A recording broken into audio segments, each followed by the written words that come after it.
double hockey sticks.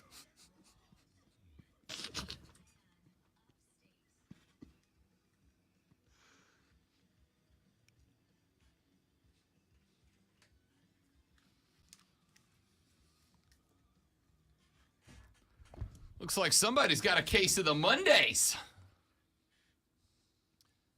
You know, it's amazing, Zoe, how one little thing can just throw your day entirely out of whack from the get, right? If you're on the stream, you got to see Rob angrily trying to untangle his headphones. It was entertaining. So, Captain America Chris Evans down the hall. We're going through, not to give you all the boring details, but we're reformatting. We're in a transition period. We are. And so, like, one of the things that's happening is we have gotten rid of our desktop PCs, and we now have, like, USB-C ports that plug into your laptop, and it places your laptop and connects it to the two desktop monitors, yada, yada, yada. We don't have computers anymore. We all use laptops that hook up into a dock station, except for, and this may shock you, mine didn't work. Problem was, mine didn't work on Monday at 7 a.m. Captain America Chris Evans down the hall was not here today, and I am an idiot. So I couldn't fix it, which meant Chris had to come in, had to wait on that. It's just, it started the day off in chaos mode. But then, so he's got to work, which means that I had to come into the studio and use the studio computers as my show prep, except for instead, Lonzo and I just started talking about Dungeons and Dragons and making fun of people. And the last 25 minutes of where I'm ordinarily setting up the stream and getting the text line ready and putting out what we're going to do and talk about on social media, etc. None of that got done. None of that got done. So 17 seconds before we go on the air, I was like, you going to put a stream up, or are we just going to stare at each other today? So really what it comes down to, as I've said many times on this program and other stations, it's all my fault. And Rob just said it was all my fault. So that's fine. You know, I can handle it. We're good now. We're back on track. If Lonzo, if you ever turn into the victim you make yourself sound to be sometimes, you're going to be owed a lot of money from a lot of people. So here's the thing. You think I'm trying to be the victim, but what I'm trying to do is I'm trying to shoulder the load. These shoulders are huge, man. Okay? I'm trying to carry things. That's what I'm trying to do. I'm trying to take your burden so that you can perform to the level that everyone expects. Ladies and gentlemen, welcome in the Rob Brown Show's on your radio. This is the Fan Upstate. I am Rob. He is the Sultan of Swag, the Professor of Perfection, the Wizard of Wave, the Great One. Lonzo's at the helm. We appreciate you joining us on a Monday. And I don't think it is unfair to say that we have kind of hit the doldrums of the sports calendar, right? We have kind of hit the neutral point of the sports calendar. We do have the Home Run Derby tonight, which I'm very excited about. It's fun, right? It's different. I've told you guys in the past, I really like things that are different. And the Derby is something different. You know, you can only watch so much. I mean, I can watch all the baseball, but you can only watch so much baseball at a time. Now you get a little something different, a different competition, a different caliber of fun, and I'm all in for that, which is great. You got the All-Star game tomorrow, which I'm curious, on a scale of 1 to 10, and you can text your answer in to 71307 on the Preferred Home Services text line. On a scale of 1 to 10, how geeked do you get for the All-Star game, if at all? Are you excited about the All-Star? Do you watch the All-Star game? Are you paying attention? I'm a big All-Star game guy. I cannot wait till the Midsummer Classic. I enjoy the Midsummer Classic. It is great to see the boys out there playing a competitive game, but having some fun doing it, etc. I love an All-Star game, but we've got no Major League Baseball slate tonight, tomorrow, Wednesday. I think it's I think it's Friday. We get back into the groove. And Friday, we got some great games. As a matter of fact, Lonzo, I'm considering a last-minute ride Friday over to Atlanta because the LA Angels are coming to town, and we got Max Fried versus Shohei Ohtani off the bump on Monday. That's fantastic. Or, excuse me, on Friday night. That's fantastic. So, this is kind of the point of the sports calendar that I'm gonna rely on you guys. I'd like to know, what do you want to get to? What do you want to talk about? There's still sports happening, right? We had the Open Championship taking place over at St. Andrews. We're gonna talk about that because the Lonzo of the golf world, Cameron Smith, takes the dub. The mulleted Aussie, who when asked, what are you going to do with the jug when you get it home, said, step one, I'm about to find out how many beers can fit in it, which is how you become Rob Brown's favorite golfer. I'll say in that. That 2022. sounds a little more like you. Yeah, I got to say, Cam Smith, the amalgamation of Lonzo and Rob put onto a golf course. I love this kid. By the way, what an absolute dominant performance he put on Sunday, including a quintuplet of birdies down the stretch. Back to back to back to back to back birdies. Rory McIlroy decided to play it safe. Here's another reason I see him as Lonzo. Rory decided to play it safe, right? No bogeys. No bogeys. Go out there, play good golf, play solid golf, play conservative golf, keep the ball out of the danger zones, don't be over aggressive, work the ball into the safety spots, and go get a bunch of pars, right? Go get a bunch of pars. Cameron Smith, on the other hand, was like, yellow! Every time he stood up next to the golf ball, it was like, what's the aggressive shot that earns me a birdie here?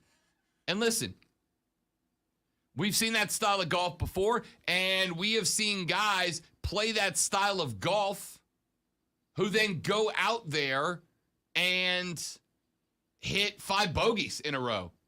And we call them meltdowns, right? Like, why would he have been so aggressive? Why did he go over the top aggressive? Why was that his move?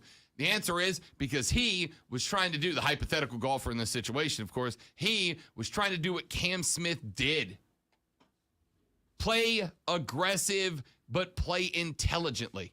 So we'll circle back around to that later. Cam Smith, the mulleted Aussie, takes home the jug, and if he's already back in Australia, the next time we hear from Cam, he will be able to answer the question, how many Foster's Australian for beer fit into that jug? Greenville Liberty last night at home, USLW League semifinals unfortunately fall to Tormenta FC. A rivalry developing there. Remember, Tormenta's got a men's team in the USL League One, which very prominently play and very frequently play the Greenville Triumph. So a little bit of an established rivalry there. On top of that, another interesting fact, both of these teams had a number of Furman women's soccer players on them. So there was a little bit of familiarity between these two teams. It was a spectacular match until it wasn't. Towards the very end, you had a goal from Tormenta in the second half. They went up 1, and then it was answered almost immediately by Caroline Conti wearing number 23.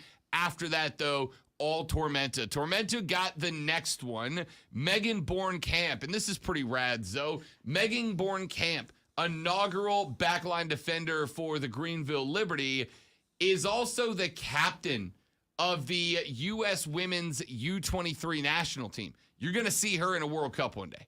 She's a stellar player. You're going to see her wearing the stars and stripes one day, and we'll all get to go. She cut teeth in Greenville, and that's awesome.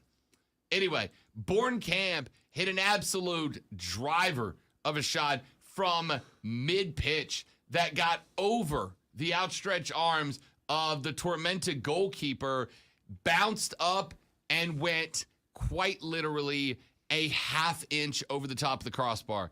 That would have made that a 2-2 match.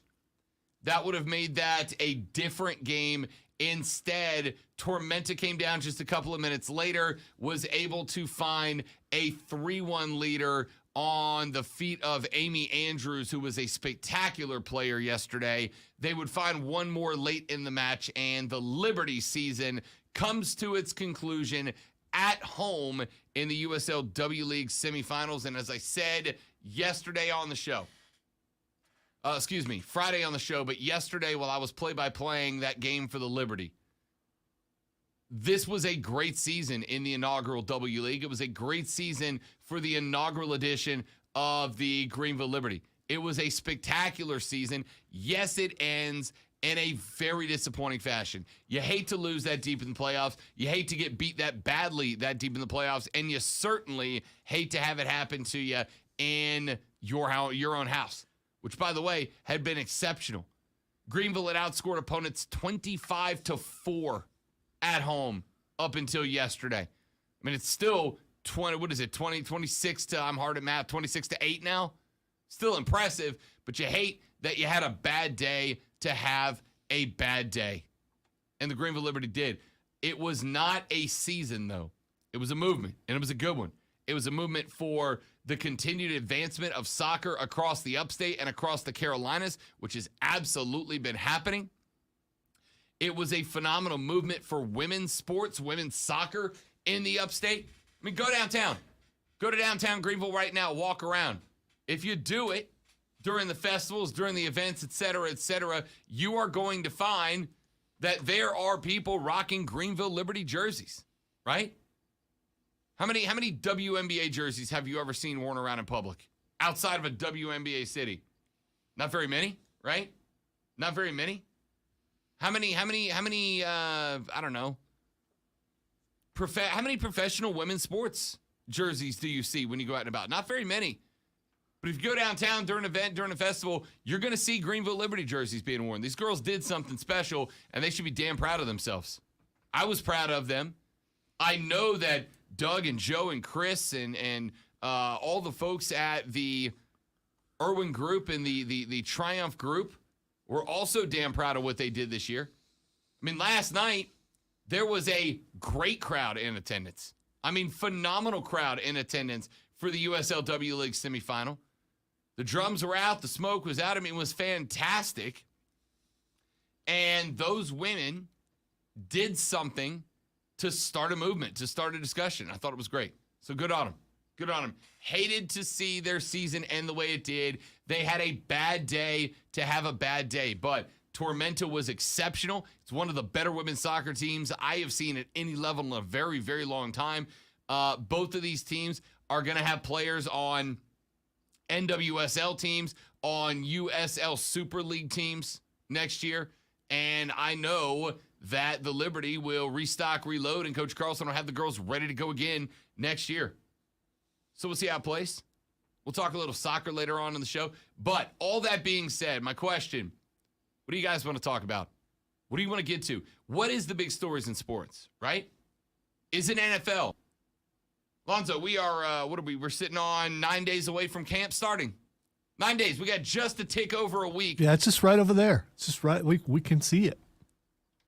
We can see it from here. Wofford, South Carolina, home of the Carolina Panthers camp, which we'll be at in 2 Saturdays. Very excited about that. Can't wait to go see the competition. Wow. It's going to be heated. Baker, baby. It's going to be heated. Baker v. Sam, a heavyweight fight for the ages, ladies and gentlemen. Sarcasm. My goodness, Lonzo. Whoever shall be under center in week 1 against the Cleveland Browns. I just don't know. If I had a magic 8-ball, I'd shake it right now. That's how uncertain it is. We're going to talk about that. Is that a focus for us right now? Cleveland Browns look like they're about to sign a quarterback to the roster. Should we be reading into that about Deshaun Watson? We're going to get into that later on in the program. Wait. Jacoby Brissett's not the guy? Right. I'm sorry. It'll be a quarterback battle. Can't wait for that competition, That's too. right. Heating up all over the league. Yeah, quarterback competitions everywhere. So we'll get into that later on in the radio broadcast. Maybe we should do what ESPN does and just talk about Dallas. Quick question, Lonzo. Every morning, Dallas. Who's the GOAT, LeBron or Michael? Stay tuned for the next 2 hours and 46 minutes of debate. You're not getting that here, all right? There's enough sports going on. We had a great race yesterday for the boys in NASCAR up in New Hampshire. One of the most unique and interesting tracks on the circuit. Only a 301-mile race, but a mile-long track that takes just over a minute to run deep in the race. Kyle Busch said yesterday, how about this? Kyle Busch came out yesterday and said that he's ready for his new contract with Joe Gibbs Racing and that it would be nice to have it sooner rather than later. And Joe Gibbs Racing was like, yeah, we'll get there. We'll see. We'll see. All right, so because, it's this kind of day, you're just talking about a mullet. And I was curious about what a mullet is called in Australia because it's not called a mullet in Australia. What's it called in Australia? It's called a bogan. A bogan. Yes. Well, Cam Smith rocking the bogan. That sounded more Ringo Starr than it did. No. I think you had more crocodile in there. I think you're good. That's not a knife. That's a knife. That's not a mullet. That's a bogan. Wait a minute. There was actually a school ban against the mullet in Australia. How dare they? How dare they? Ladies and gentlemen, let's take a break. Steven says we got a big game tonight. U.S. women's national team versus Canada, which is becoming a great battle. I agree. We'll talk about later on in the show. Luke said, sad to see the Liberty take the L, but I heard some of the team had to go back to school. Yeah, that's another interesting thing about it. You got players from D1 schools, Caroline Conti going to Clemson, amongst others, and they get put on they get put on pitch counts, right? Which makes the W League playoff one of the most unique and challenging playoffs in professional sports. Still a hell of an effort from Julie Carlson's girls. All right, quick break. We're back. We got home run derby talk to get into. If only because I got a sleeper pick to win the derby that might win me some money tonight. We'll see if you want to get in with me and more. I'm Rob. He's Lonzo, and this is the Rob Brown Show. This is the Fan Upstate.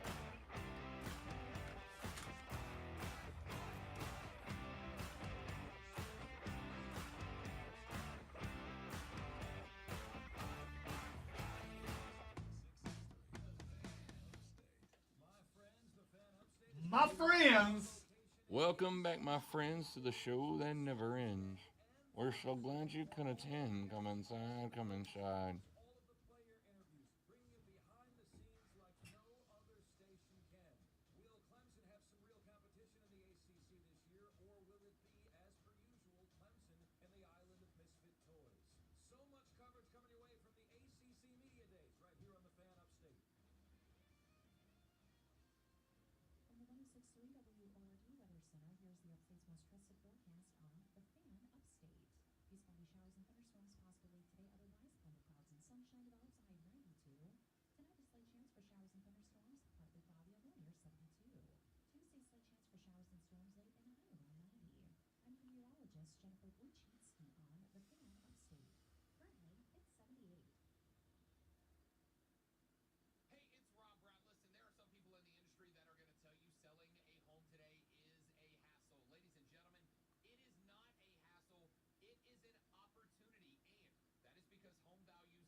Hello, everybody on the stream. I appreciate you guys coming to hang out with us. As always, you're spectacular human beings.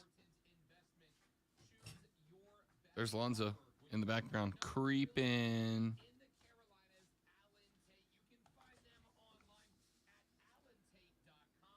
I think we should be required to sing while in the restroom since the Alexa's not working. No, I don't. Who has control of that Alexa? They just need to reconnect it. No. He says that he, being engineering, says that someone else set it up, so it's on their account, and because of that, we can't get to it. Not the person you think. So you gotta. This is actually a program director down the hallway. Gotcha. Yeah. Somebody who still works here. Yeah. Gotcha. I was under the assumption it was somebody who did not still work here. It's not. Is there a way to reprogram it? I don't. Yeah. You got to reconnect it to the internet, to the Wi-Fi. I just had to do that in my house because we had cable run. Oh, we might be doing that soon too. I don't mean to beef this on the stream, but we've got to get our own text line. Like I get an NFL text and then I get 60 texts to the other show. The problem is with the fan thing, it only puts if the text gets broken up, it only puts the first of the broken up. Well, you need to stress the fan more. It doesn't matter if you send a text that's like more than If it's split up. All right, people, come on, man. 3 lines, more than that, it's too much. Not being mean, it's a text line. It's not meant for paragraphs. Can't believe Alonzo's being so mean. I'm not being mean. It's just,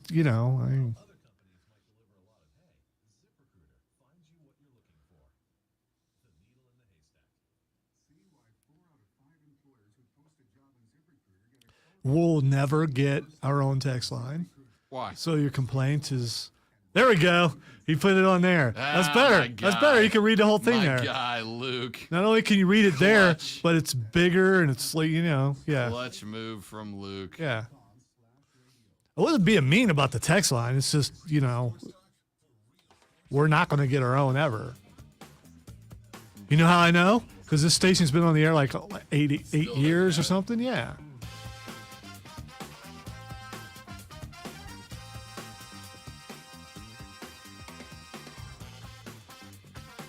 All right, ladies and gentlemen, lots of ways for you to get in touch with the radio broadcast today here on the Rob Brown Show on the Fan Upstate.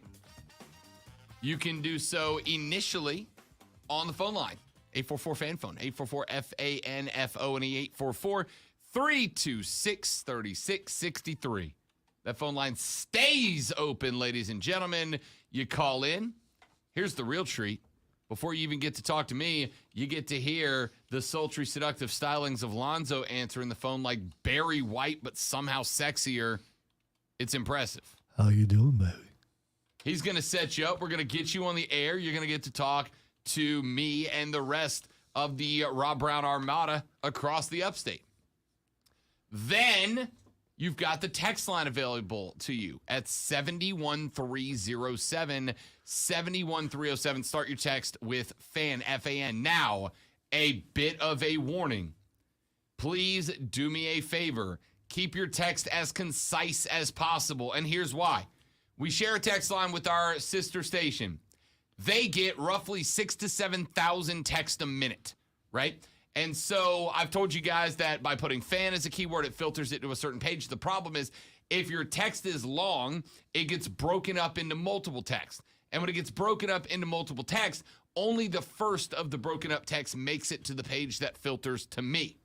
So keep your text relatively concise. If you must send a longer text, send different text. Like send a sentence with, I don't care if you spam the text. It does not bother me. All right? If you want to spam the hell out of the text line, have at it. I don't care. If you're going to send a text that takes multiple texts to get your point across, then send it sentence by sentence and put fan in front of every one of those sentences so that they come through in order. Got to be, it's like you're sending a telegram. If you know what that is. I got it. Literally none of us have ever sent a telegram. Yeah, me either. But I'm I've seen it. sure. All right, I'm not that old. I was going to say, you're older than me, Zoe, but you're not telegram old. I've seen it on TV. Hello. So what I was going to say is I'm not quite sure what the character limit is before it breaks it up. I'm ballparking it at about 100. It's like half a tweet, maybe $1.20. It's about half a tweet. So if you can't send it in a single tweet, break it up into sentences and send it through. Because otherwise, I only get to read the first of it. Or worse, I do what I do all the time, where I read the first text before I realize it's a broken text, and then I'm going, while I try to scan the text line for the rest of your text. By the way, in your defense, that is done also on our sister station because how things are broken up. Yeah. No one can do that in a way where you can't tell. It's just impossible. There's a whole lot of, going, oh, wait, this text got broken up. Hold on. Yeah. And every host over there has to do that too. So you're in good company. That's all I'm saying. So, at least in my opinion, you are. I absolutely encourage you to spam the text line. Literally, the text line, as far as I'm concerned, is stream of thought consciousness.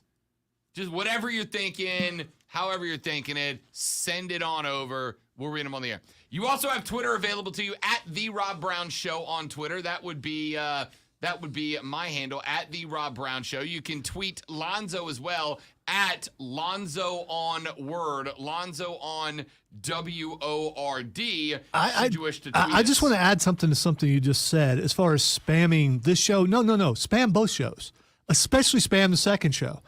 Because they appreciate text just as much as we do, and they need it a little bit more. So, just go crazy today from 3 to 7.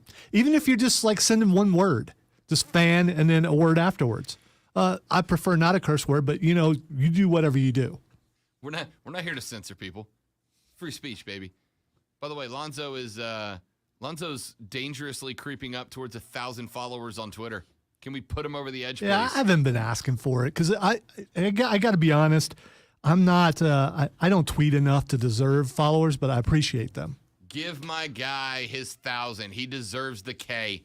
Get Zoe to a K. Follow him on Twitter at Lonzo on Word, at Lonzo on Word. And if you are there and you don't mind, you can follow me as well at The Rob Brown Show, at The Rob Brown Show. I am working my way towards 2,500 at this point. Awesome. The last time I noticed how much I really had was when I was stuck on 666, and Mark Ryan thought it was hilarious to the point where he was getting people to unfollow me to keep it at 666. It was great. It wasn't great, but actually really it wasn't great, but I appreciated it. That's actually really funny. All right. So go ahead, hit us up, your thoughts. Oh, and by the way, I don't mention this one as much, although I absolutely should. My email is open to you guys as well. I don't hide that either. rob.brown@thefanupstate.com. rob.brown@thefanupstate.com. If you've got something that is a little bit more long format, if you've got some things that are a little bit more, stream of thought consciousness, and you don't necessarily want to tweet it or call in, you can email it to me, rob.brown@thefanupstate.com, rob.brown@thefanupstate.com. My email stays open, and I will also tell you, email is actually one of the better ways to get in touch with me because the text line gets checked when I'm on the air. Twitter gets checked when I'm out living my life and there's not much going on. Twitter gets checked. The email bings my phone every time I get one. So if you are looking for me, email rob.brown@thefanupstate.com. That is traditionally the easiest way to get in touch with me. Texture says, Rob, respectfully, why don't you guys get your own separate text line? That would probably cut down on the misbroken up text. Trust me, Lonzo and I are not above groveling publicly for it to happen. Not going to happen. And here's the other thing. And what I'm saying about not going to happen is it's not going to stop it from breaking things up. If we have our own text line, it does not matter. That's just how the text line works. If you send a long text, it's going to get broken up. Texture says, Rob, you seem happy today. Must have gotten your AC fixed. Yup. Hey, can we address Luke's? This is what brought the whole thing up in the first place. Yes, it did. My guy Luke, and the reason I brought that up was my guy Luke sent in a text to the text line, and it got broken up 11 times. Luke said, Rob, let's talk more about the NFL. I'm going to be in LA this week and part of next, but coming back before I get to see the Rams camp. I'm excited to be back to see the Panthers camp, though. How do you feel about having two teams? I was a Rams fan before the Panthers existed, but have been a hardcore Panther fan since I went to their first season in Death Valley. Just curious how you feel about having two favorite NFL teams. I got no problem with it if the context is good, right? If you grew up a Rams fan, but you lived in the Carolinas, and then the Carolinas got a team, I'm good with it, right? I'm absolutely fine with it. I would say I think more people than get talked about, and I think Zoe and I are both in this camp, have you've got your team, you got your team. You're a fan of this team, and then you got other teams you like. You got teams you got a soft spot for, you like them, you're pulling for them for various reasons. Listen, and it's even doubly hard for me because it's a divisional thing for me. I am a Saints fan. I was wrapped in a Saints blanket when I was born. I got a fleur-de-lis tattooed on my back. I'm a Saints fan. But I got a soft Is it spot a for Carolina tramp stamp? in my wallet. No, it's on my shoulder. Okay, I'm just curious. I don't want to see it. I'm just My curious. lead singer in my band in high school got Carpe Diem as a tramp stamp. Okay, all right. Is it still a So tramp now- stamp if you're a dude? Is 100%. that how it works? I don't know. It is if you've got friends like me. Okay. So every time we're setting up and he bends over and he gets the plumber crack, we're all like, seize the ass! And he does not like it. And we do it anyway. I have some advice for Luke, and this is an Don't older. expect us to take anything seriously. This is wisdom from an older guy. Be a fan of whatever you want. There is no man nor woman nor whatever they identify as in the entire universe that can tell you what to be a fan of. And I know there are some shows that dedicate an entire show to you can only be a fan of this. If you live in this certain area, you can only be. Man, that's just ridiculous. That's the flapping of gums. It's not real, okay? You be a fan of who you want to be a fan of. I am a Kansas City Chiefs fan, but I'm also a Carolina Panthers fan. When I came here, when you cover a team, which we do, when you cover a team, except for Clemson, I will never be a fan of that thing. When you cover a team, you got to be a fan of it. If you hate it, your work is going to be miserable. And I've been to Panther games. I've never been to a Kansas City game. And I think it's okay to be a fan. I think it gets really difficult if you're a fan of a team and they're both in the same division. That becomes a problem because they're playing each other a bunch. I have an AFC team and an NFC team. What?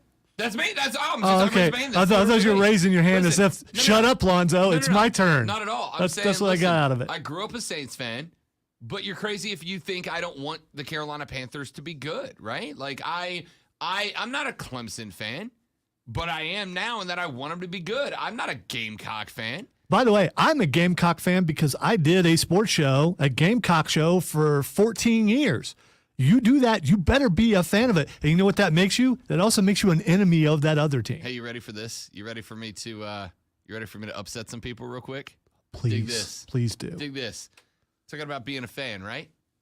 We can have a discussion about fandom. I like it. I got a phone call on Friday afternoon. I'm like settling down. I'm done with work for the day. I get a phone call from a gentleman named Bill. Bill Anivers calls me. He's from Big Odyssey, like Big Odyssey, right? You mean on up there? Like up there, the places that we have never been, nor shall ever be, like probably. The people I call sir, call him sir. Ah, got it. Yes. Calls me and he goes, hey, Rob Brown, how you doing, buddy? I said, good. I said, I got to tell you, Bill, usually when people call me after 5 o'clock on a Friday, it means that I have extra work to do. And he goes, yep, well, the tradition continues.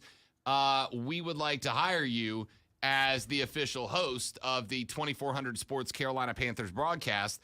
Dude. Yeah. Hey, congratulations. Thank you. All right. This is the first time hearing of it, too. Yeah. I haven't. The only person I've told is the big boss until literally this month. Well, and the lady friend, and the mom and the brother. I do feel slighted a little bit because, you could have told me before you told them. But that's, it's all right. In fairness, I had forgotten about it until literally this moment, and if I didn't know you, I'd be offended, but you probably did absolutely forget about it. 100%. That's not a joke. I absolutely did. So, and the reason I'm bringing this up is in the context of the conversation of fandom, right? In the context of the conversation of fandom, which is this. I grew up a Saints fan. I've always been a Saints fan. I still am a Saints fan. But because I'm here, I am a Panthers fan as well. I know, and there are people right now, one in particular, who's going, no, that's a fan card violation. That's a fan card violation. Cool, man. Listen, here's the deal. If the Carolina Panthers get good, because here's where it stands right now.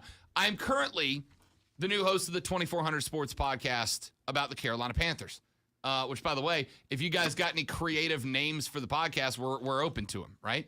I just got picked up as the host for that, and this thing is going to be pushed by Odyssey nationally, right? If you are anywhere in the country. What about the perfect podcast? See, we went with that. The lady friend came up with the podcast, PAW''D. How about the perfect podcast? There you go. Just combine them. So we're working on it, right? So anyway, we this podcast is going to be pushed nationally anywhere in the country that you are a Panthers fan, the Odyssey folks are going to hit you. Like, there's going to be live reads done on Odyssey stations across the country. Hey, if you're a fan of the NFL, go to 2400 Sports. We have team-specific podcasts, including the Carolina Panthers, hosted by Rob Brown from Greenville, South Carolina, which is great, which is fantastic. Here's the thing. Lonzo, do you wait. I got to stop. I hate interrupting you. So you now, absolutely no. This This is a great thing. So now you have two national syndicated. yeah. No one in this building can say that. Yeah. They cannot say that. Yeah. So I've got a nationally syndicated show and now a nationally published podcast. Yes, I am humble bragging. Thank you very much. I love my job. All right. And by the way, it's more. This is justification for how angry my girlfriend gets at how hard I work and how often I work. Okay.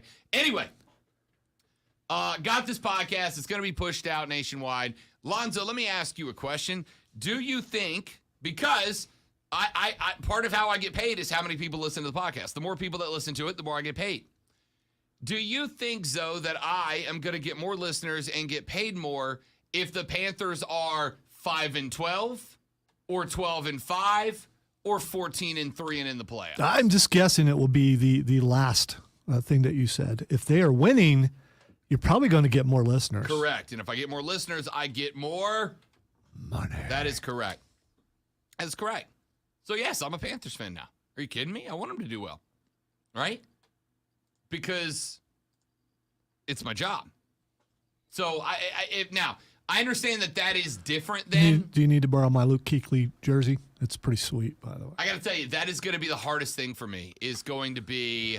Will it burn? I don't know, right? I don't know. Like, when I got here and I got the job... I'll say there's a flag over here. I can just give it to you and you can hold it for a little bit and see what happens. Yeah.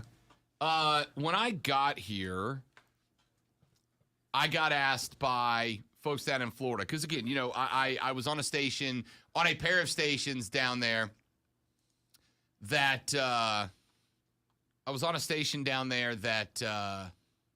covered, obviously, the Florida Gators and the Seminoles of Florida State.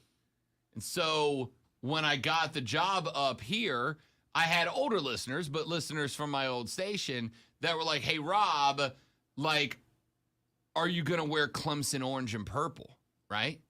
Like, you've been covering Florida State for years. Are you going to wear Clemson orange and purple? Sure. I don't care, right? I'm a fan of that school. Hope they do well. I had Gator fans down there, a team that I cover for many years, that are like, Rob, are you going to wear garnet and black? Are you going to wear South Carolina colors? Yeah, if they pay me. Of course. I'm getting paid to cover that team. Absolutely. I got no issue with that, right? I think there's justifications anywhere for why you might rock a different color, right? There's justifications anywhere. And I think yours is good. If you're an LA guy who moved to the Carolinas, you were a Rams fan for years, and then the Panthers coming to existence, and now you've got an NFL team down the street, absolutely makes sense that you would jump on that bandwagon, but you still got your roots, right? Like, you're still there. You're still an LA guy. You just happen to have been given this gift of a new team.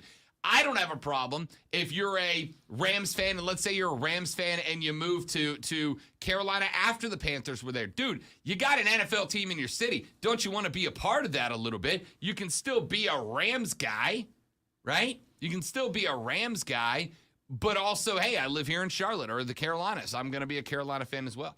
Luke said you don't have to be a fan to cover any team. The best critic of a team is someone. Listen, this is the fun part for me. The fun part for me is who's going to have a more skeptical, critical eye of the Panthers than me, right? Because it's one thing to listen to the Panthers guy that's like, we're amazing, everything is great, we're going to the playoffs, we're going to win the Super Bowl, Baker Mayfield's a GOAT, right? But we all know that's not true. That's not where you are right now. Don't you want somebody that's a little more skeptical, a little more cynical, somebody who's going to be a little bit more honest in the criticism and actually spend some time breaking down the flaws of the team as opposed to the guy that's just going to blow you up and tell you how amazing you are all the time? I do. Apparently, we need Rob Brown on that wall.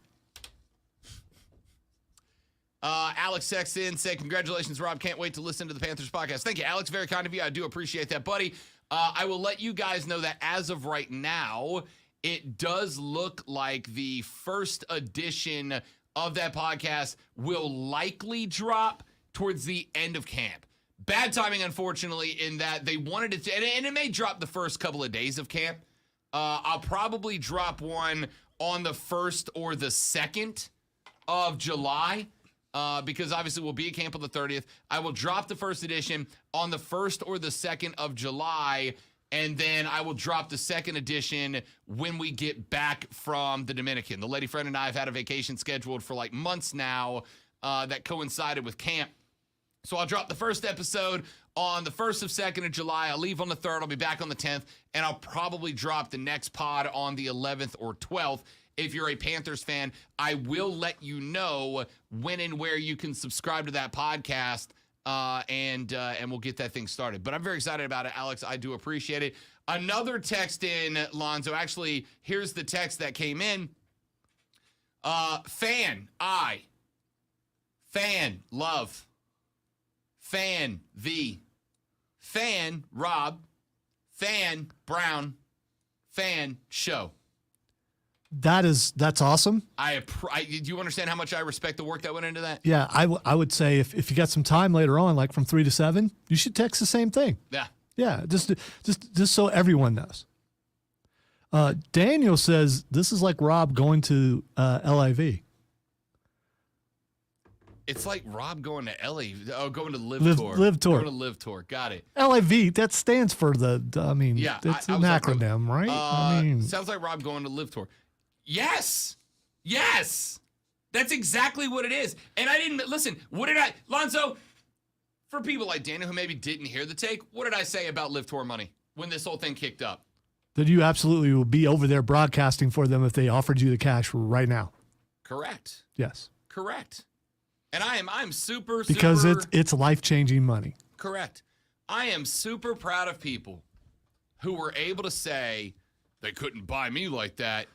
I don't need that. That's blood money. That's drug money. And I get it. For those of you who don't think I pay attention during the golf segments, there you go. Hey, listen, if Live Tour would hand you $100 million to come play by play and you'd turn it down because it's blood money, good on you. But I could do a lot of good with that money, right? Same thing. I would absolutely turn it down. Good on you. Because it would require flying, and I am not going to fly for any amount of money. And watching 15 hours of golf. Oh, I'd watch the golf, but I ain't flying. You get me there on a boat. $100 million, you wouldn't take a flight. Not flying. $100 million. If I get on a plane, I'm going to die.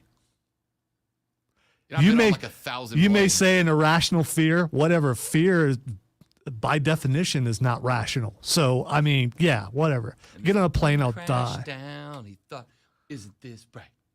We got to take a break. Back after this, the Rob Brown Show rolls on. This is the Fan Upstate.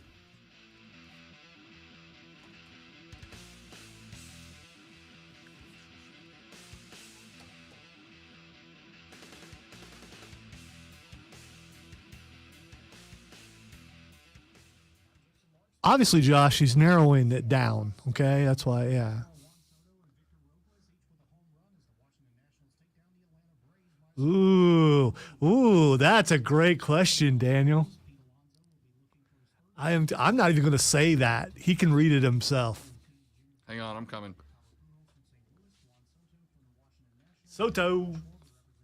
Juan Soto.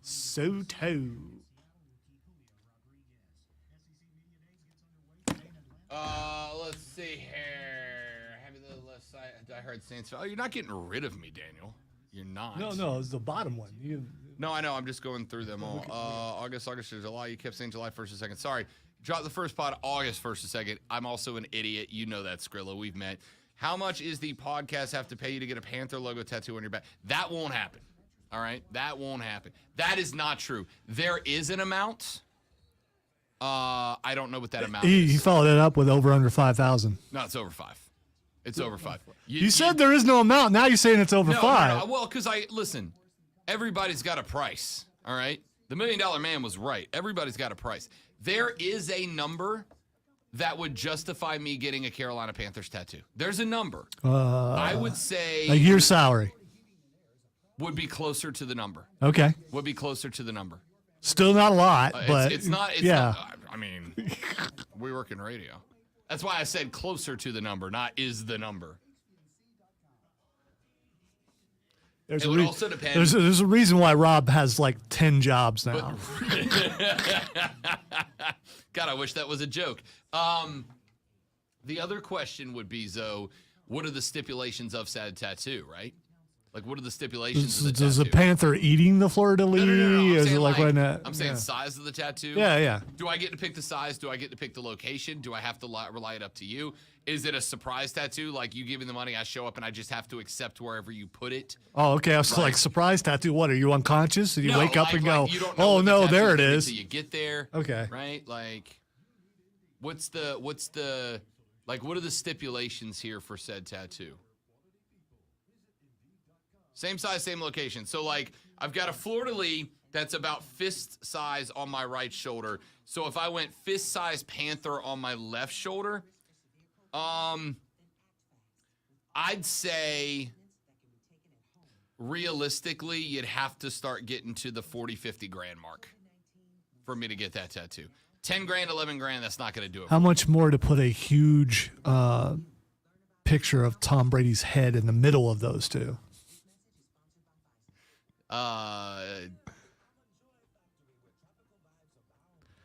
So realistic that if you backed into the room, they would think Tom was coming in there. More. It would take more. Even though I love Brady, it would take more. Or get the Buccaneers to let me play one NFL snap with Tom Brady. What are you doing in that? What position are you playing? Wide receiver. Okay, I'm going out for a pass. There's a joke. Because they're not going to cover me. There's a joke, and I'm not going there. They're not going to cover me. I'm going 1-for-1. I'm getting one reception. They're not going to cover me. Yeah. I don't know what. Okay, yeah, no, that's. Yeah, especially considering the fact that could mean multiple things. I think that was the point.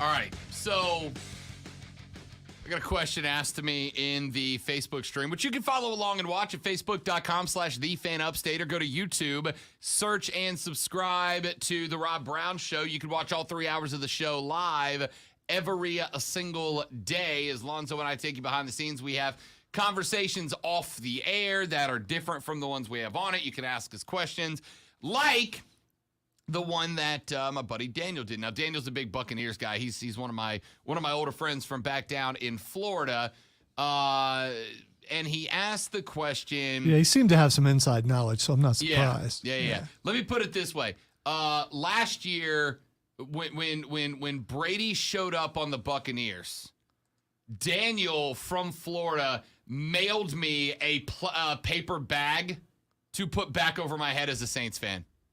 That's the kind of guy Daniel is, right?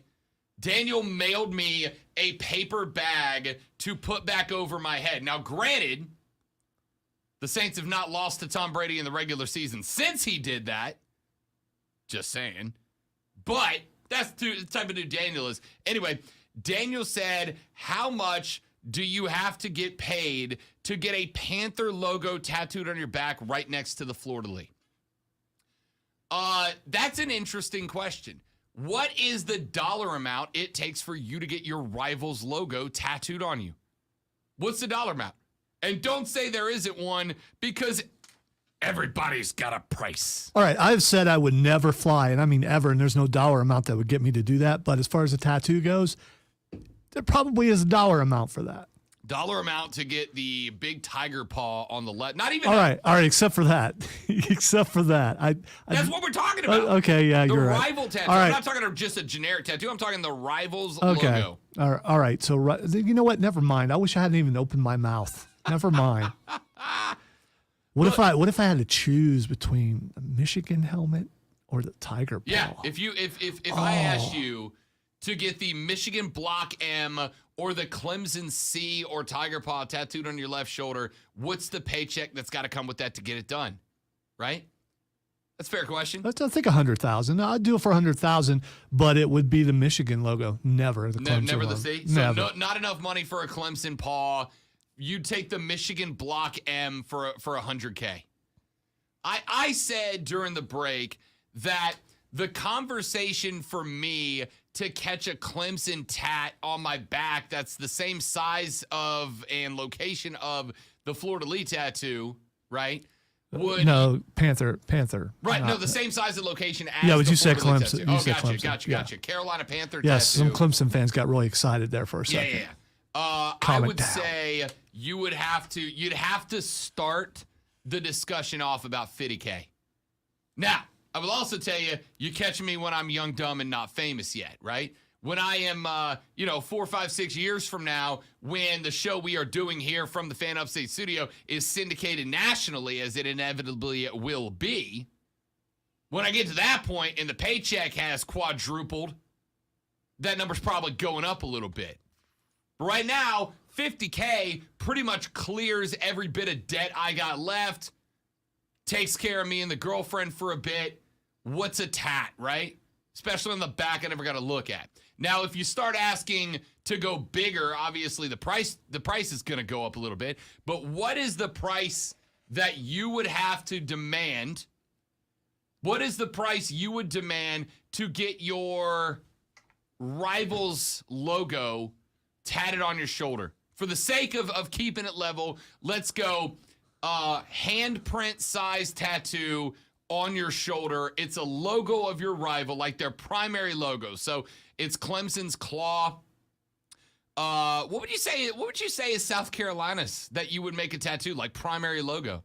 Would it be the palm tree and crescent moon? That's the state logo. No, you putting a gamecock on there. Like cocky, like big spur, like You haven't seen like the really fancy one with the big tail at the back. Yeah. Okay, that's fair. With spurs on for sure. That's fair. What would you, if you're a Clemson fan, what's the cost to get the Block C and Gamecock logo tattooed on your shoulder? If you're a Gamecock fan, what's the cost to get the Clemson Tiger Paw tattooed on your shoulder? If you're a Dallas fan, right, a Cowboys fan, what's the price to get an Eagles tat? If you're an Eagles fan, a Cowboys tat, this texter says, Rob, I'm an Eagles fan. It's going to take 6 figures to get the star on my shoulder. Yeah, I think 6 figures is where most of us think this conversation starts, right? I'm looking at 100K How long minimum. does the tattoo have to stay there before you have it altered? Well, I think the rules would be you can't cover it up, right? Ever. Yeah, I would think that would be the rule. I'm not paying you $100K to rock a Clemson logo for 6 months and then get it covered. If I'm giving you $100K, that thing's got to stay, right? No alterations. Well, Because I know what's going to if happen. it's a gentleman's agreement and there's no written, eventually. You understand the premise of a gentleman's agreement. I would do, be if you I do. change it, you're not a gentleman, which is the ultimate insult. Is it anymore? I don't Yeah. know that it is. That would be like, because there's Gamecock fan that gets the Clemson paw and then 6 weeks later gets another artist to write F across the front of it, right? All right, let's take a break. Hour number 2, we got actual sports to talk about. Home Run Derby, are you in? Are you intrigued? Like, are you down when sports it's at a lull? Are you down for something different? We'll talk about that coming up in the next hour of the Rob Brown Show. This is the Fan Upstate. Trust fund. That's like the funniest thing I've ever seen. Lonzo came from a school where teachers threw desks at students. All right. I was on welfare a good portion of, I once had my charity coat stolen from me, and my mom had to chase the guys. What? A coat that I got from charity. There's a place called Charity Stolen Newsy. from you. The 6th graders took it from me in the 1st grade, and my mom chased them down and got it back. So, yeah.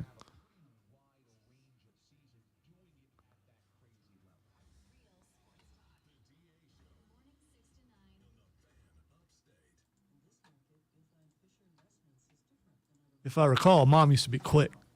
So, She's running down 6th graders. Something to that. And she's only 5'2", so I mean, Something to that. It's like, when Yoda, not Yoda, that's a different Yoda. guy. Wheeler! So we could go at the same kind of speed because they both have the same kind of speed. When Yoda fought Dooku, that's how fast she was. Just hopping around.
Jim Rome.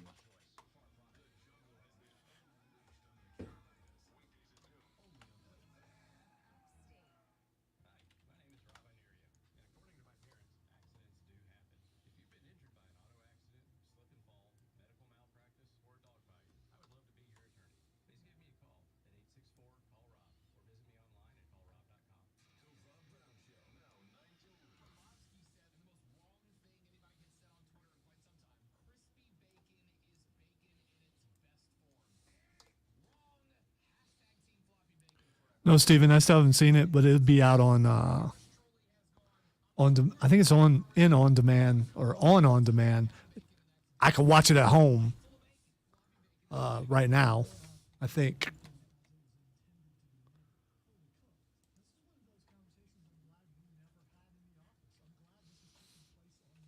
How many birds do you think that was Saturday night? Dude, there were so damn many. That was a lot of birds. There was so many. It's like when you watch an old horror movie and you see all the bats flying around. That's what it was, but it was birds, and I they was were filling in on Upstate Pulse with Lonzo, and Lonzo said something about birds being fake, and then I'm not kidding when I say it was 1,000 birds. Oh yeah, I'm it not was. kidding when I say it was 1,000 birds. Was the majority of which decided to land on the wires out there for a little bit. What do they call it's called a murmuration, I think it's called, where you know how they do Yeah. They did that outside the window. Yeah, it was and then wild. They just all started landing on the power line looking into the building. It was hysterical. No, it was freaky is what it was.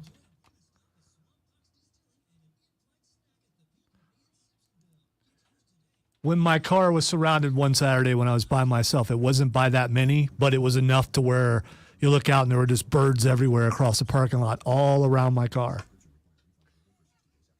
Whereas I was trying to figure out, okay, how do I get to my car if all those birds are out there? What if they're just waiting for me? And a message was left to me, just one little feather on my windshield. Was it really? Yes. That's incredible.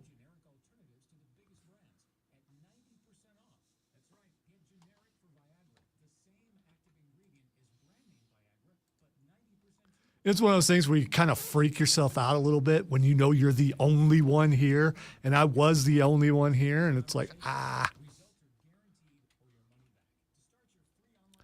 no, he can't afford me, Luke.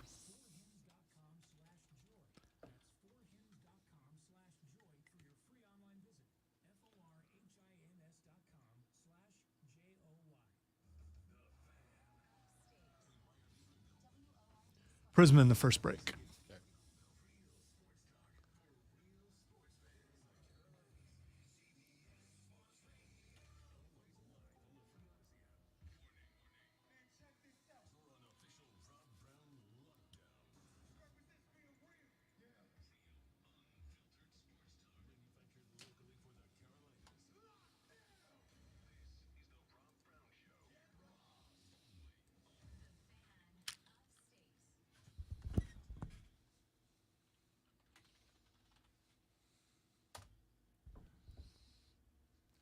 Texture said, so 4 months later, the Cowboys star can't become a 76ers logo. Yeah, see, I think that the play there obviously is, oh, no, I'm a Dallas Stars fan, right? Yeah, so many things you could do with that star. You could put some lines, make it look like a falling star, and put someone's name in the star. I mean, there's a lot of things you could do with that. 100%. But I think if you're gonna pay somebody $6 figures to get a logo, that thing's got to stay, right? I think it's got to stay. You can't alter it. What if the person? This is fatalistic, but what if the person who you had the bet with died? Well, at that point, I think the contract. Okay, I'm just curious. Or what if they moved to another state? No. If they're still kicking and they gave you $6 figures for a tat, they gave you $6 figures for the tat. What if they were imprisoned? Doesn't matter. They're alive. Yeah, but now they're a criminal. Listen, so you don't want to be beholden to a criminal. Do you understand how hard you are working to get out of a fake hypothetical deal right now? It's working angles, yeah. The Rob Brown Show's on your radio. This is the Fan Upstate. I am Rob Brown. He is the great one, Lonzo. Glad to have you along for the ride. You in for the All-Star? Can I, not the All-Star game. Lonzo, can I talk you into committing time to the Home Run Derby this evening? I always commit time to the Home Run Derby, but usually my favorite is out. When my favorite's out, I'm done. Okay. It's the earlier rounds with the new format are more exciting than the later ones. And it really sucks when your pitcher throws you stuff that you can't get over the. I'd be so mad. Every year you got one pitcher who's just junk balling their guy. See, I don't think I know you've ref, so you may have been a part of. Have you ever been a part of coach's pitch for like rec league and stuff? When someone's dad is just horrible at pitching to the kids, that's the same thing. It's the same thing. I coached coach pitch baseball for a YMCA Little League team, probably 2000. My goodness, 2007, 8. I coached with my little brother and one of my best friends from high school, Roger Howell. We coached a team together. It was Coach Pitch. And on this team was the daughter, son of my high school English teacher, right? And we brought out, it was Coach Pitch, but we, like the league, for whatever reason, the Y said parents have to pitch. You got to. They want the coaches to coach. They wanted the coaches to be able to focus on coaching the kids. It was for development, right? Anyway, Lonzo, I yanked the dad from the game because he was throwing junk, dude. He was throwing junk. He just couldn't get over the dish. We made it 2 innings deep, and I went to the bullpen and yanked a dad out of the game, because he just couldn't get it over the dish. I walked to the ball. I made a whole scene out of it. Walked out to the mound, and he's like, "Are you pulling me from my daughter's coach pitch baseball game?" And I went, "Yeah, hit the showers, kid." Like, I thought it was funny.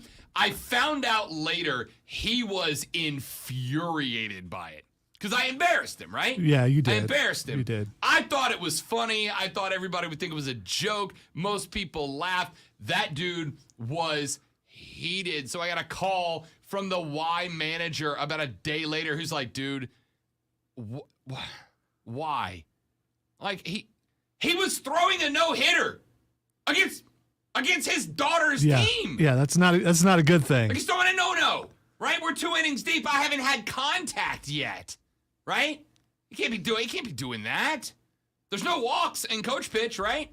There's no walks. He's throwing Ks left to right. My man K'd 6 through 2. If he's a major league pitcher, he just earned an extension. He just K'd his own daughter, my guy. Like, yeah, I yanked him. Yeah, I pulled him. Are you kidding me? Wow, you got in trouble for that. Yeah, he's like, all right, like, I get it, but like, maybe don't make it a spectacle next time, right? Maybe pull them between innings. I'm like, dude, they were up 3. I want these kids to learn how to play the game. I don't want them to lose while they do it, man. And the pitcher getting pulled is part of the game. Part of the game. Baseball. My daughter. I didn't know I needed to teach the freaking dads how sports work, too. They're the ones who need to learn the most. Mm-hmm. My daughter was in coach's pitch, won the state championship in South Carolina, actually went to the World Series, which was really cool. But her coach was the pitcher, hit her with a pitch. You HBP your own kid. Oh, by the way, it didn't go well for him because she nailed him with the line drive after that. And I mean, to the point where there was bruised ribs, if I recall. All right. So my question's going to be here. Who's in for the Derby? How many of you guys? What percentage of you guys are in for the Derby? Luke says, I enjoy the Derby more than the actual All-Star game. Look, the Derby's fun. It's different, right? It goes at 8 o'clock tonight. You got 8 sluggers in the mix. The Derby's fun. It's different, right? I think one thing that bothers me about the way that All-Star games are approached, and I know we're going to have this conversation tomorrow. I know for a fact we're going to have it Wednesday. But I think one thing that really bothers me about the All-Star games is not the All-Star games themselves. I love them all. I love the NBA All-Star game. You ready for this? I like the Pro Bowl. I like the Pro Bowl. Guys, All-Star games are not real games. There's a home run derby bracket. You can win money. Yep. 100%. I was unaware of this. Not only can you can bet on it outright. For instance, the opening round this evening, number 1 seed Kyle Schwarber, not back-to-back 2-time winner Pete Alonso. Kyle Schwarber opens against Albert Pujols, all right? You can take Vegas odds on that. You can take Vegas odds, Alonso, on anything. You can take Vegas odds on who wins an individual matchup. Schwarber, Pujols, Alonso versus Acuna Jr., Seager versus Rodriguez, Soto versus Ramirez. You can bet on individual matchups. You can bet on over-under number of home runs hit in any given round by any given player. You can bet on overall winner of the home run derby. You can bet on anything, right? And I think now, I will acknowledge this because I get this text. I get this text during the show that I do on Saturdays. That, nationally syndicated sports talk radio show featuring me and Cody Decker, Bet for the Cycle on the BetQL network. And fine, Odyssey stations where? Across the United States, ladies and gentlemen. I get this text once a week. So, guys, you guys are absolute degenerates. Yes, and I love it. I wouldn't have it any other way. The Derby is more fun if you've got a way to put a little bit of cash money on it, right? It is one thing to have a guy. Braves fans, obviously all in on Ronnie Acuna Jr. Because if he moves on, it also means he has dethroned back-to-back Jack Derby winner Pete Alonso en route. So you got a guy. It's more fun when you look at a guy like Ronnie Acuna Jr. who's plus 650 on the odds, right? Plus 650. Bet a hundo, gets 650 back if he wins the whole thing. Now, it's a long shot for him to get out of the first round. That's why he's plus 650, because he drew Alonso early. He's got to knock out the king if he wants to win this thing, but that's why he's plus 650. Other Ronnie's probably a plus 400 guy. Tell you who I want you to keep an eye on. Pete Alonso's plus 185. That's the lowest odds in the field. I was going to say, I'm in as long as Alonso's in because obvious reasons. Yeah, he's really good at this? No, just because similarities in name. That's all I care about. Gotcha. As long as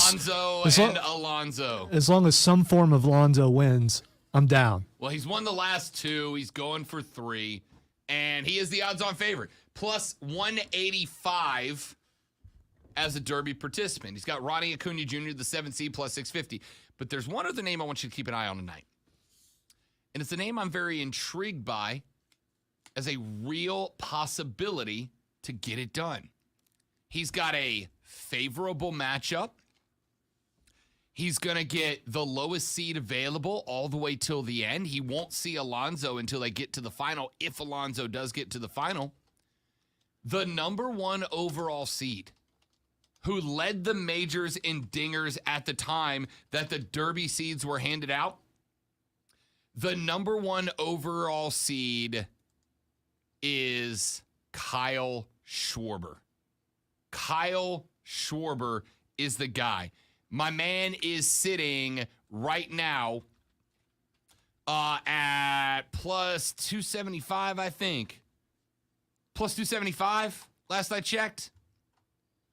I mean, it's not the longest odds in the field, right? In fact, I've seen him as good as plus 330, as a matter of fact. Sportsline's got him at plus 330. If you can get him at plus 330, that's pretty good. Bet $1 if he wins, you get 33 back. That's pretty solid effort, right? I mean, it's good. Excuse me. You get, bet 10, get 33 back. 3-1 odds. That's pretty good. It's actually better than 3-1 odds. Bet 10, get 33 back.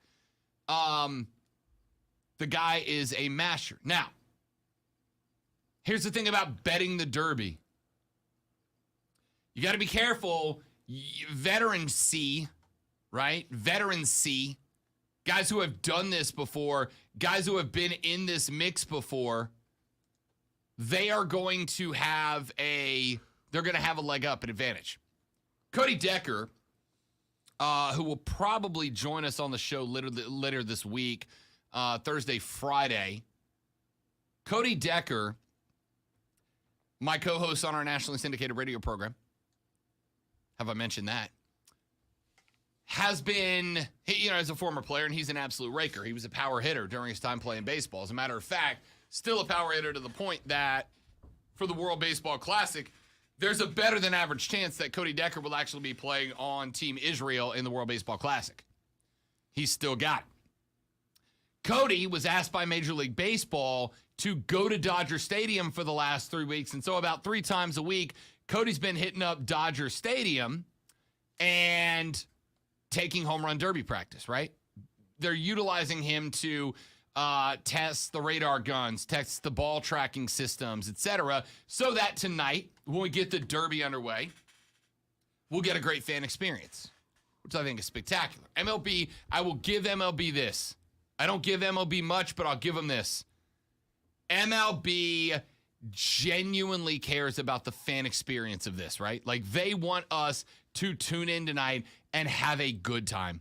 They want us to tune in tonight and enjoy it, right? Because here's the thing.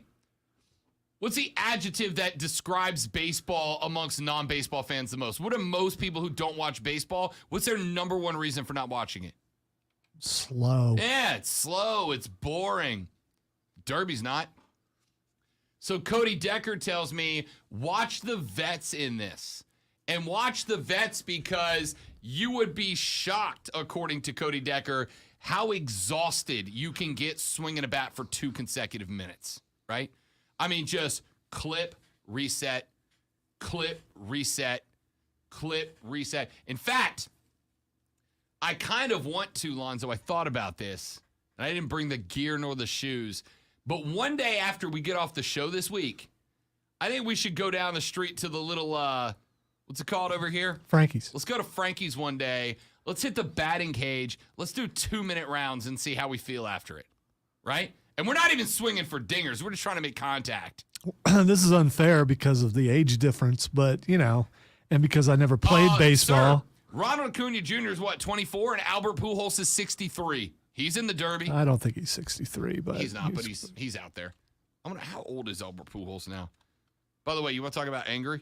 That Braves game I went to, they got rained out. That Braves game that I went to, that guy, he's 42. He's 42. He's like right in between us.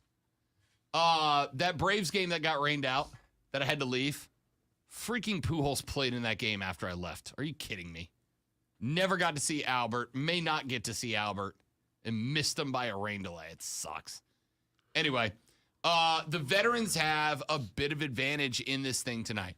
Alonso's got a great advantage because he knows the pace, right? He's done it back-to-back. He knows the pace. He knows the rhythm. Albert Pujols has been in home run derbies. Now, under a different format, but he knows the pace of a home run derby. He knows the rhythm. That being said, Albert Pujols is plus 2,000 to win this thing. 20-1 odds. 20-1 for Pujols. Now, Lonzo, I set all of that up to set this up for you. Cody Decker and I have a live bet on this, of which there is attached a punishment on our show this weekend. If in the first round, Kyle Schwarber has Albert Pujols, the 1 seed versus the 8 seed. If Kyle Schwarber finishes with 5 or more home runs more than Albert Pujols, next week on the radio, on the Bet for the Cycle, on the BetQL network, Cody Decker has to dress as the Macho Man Randy Savage, has to intro and outro every segment of our 4-hour show in his best Macho Man Randy Savage voice, and as an extra bit of punishment, has to go purchase a blow-up doll and dress it as Miss Elizabeth and sit it in the back of his frame. If Kyle Schwarber beats Albert Pujols by 4 or fewer home runs in the first round of the Derby, I have to do that thing. Now, the extra punishment is this, Lonzo. If he wins and I have to dress as Macho Man on Saturday, I also have to do this show Friday dressed as Macho Man Randy Savage and bring him on the stream for it. Ooh. If Cody wins, or if I win, and Cody has to do Macho Man, then Cody has to do every media appearance Wednesday, Thursday, and Friday dressed as Macho Man, including a hit on this show as Macho Man Randy Savage. So you're getting some Macho Man love towards the end of the show. Question's going to be, will I be doing it Friday as Macho Man? Or will Cody be joining us as Macho Man? And who, for 4 hours on Saturday, has to intro the show? All right, so here's the thing. How's that punishment for you? I didn't make the bet. It was fine by me. Oh, okay, I don't think that's punishment for you. You kidding me? Roll up into this bee dressed like Macho Man? It's fine by me. Don't hurt my feelings at all, brother. I think I'm gonna wear a headband thing, a do-rag thing Friday, just so I can be in the spirit. Trey said Cody should get his wife to be Miss Elizabeth. I didn't know this. He's married to Jen Sturger. Jen Sturger, the former FSU cowgirl. Anyway, the other bet we have going, I don't know if I brought this one up on the air. We don't get significant others involved in the bets, mainly because neither one of us would like to get broken up with or divorced live on the air. Except for one. We have got a parlay going right now.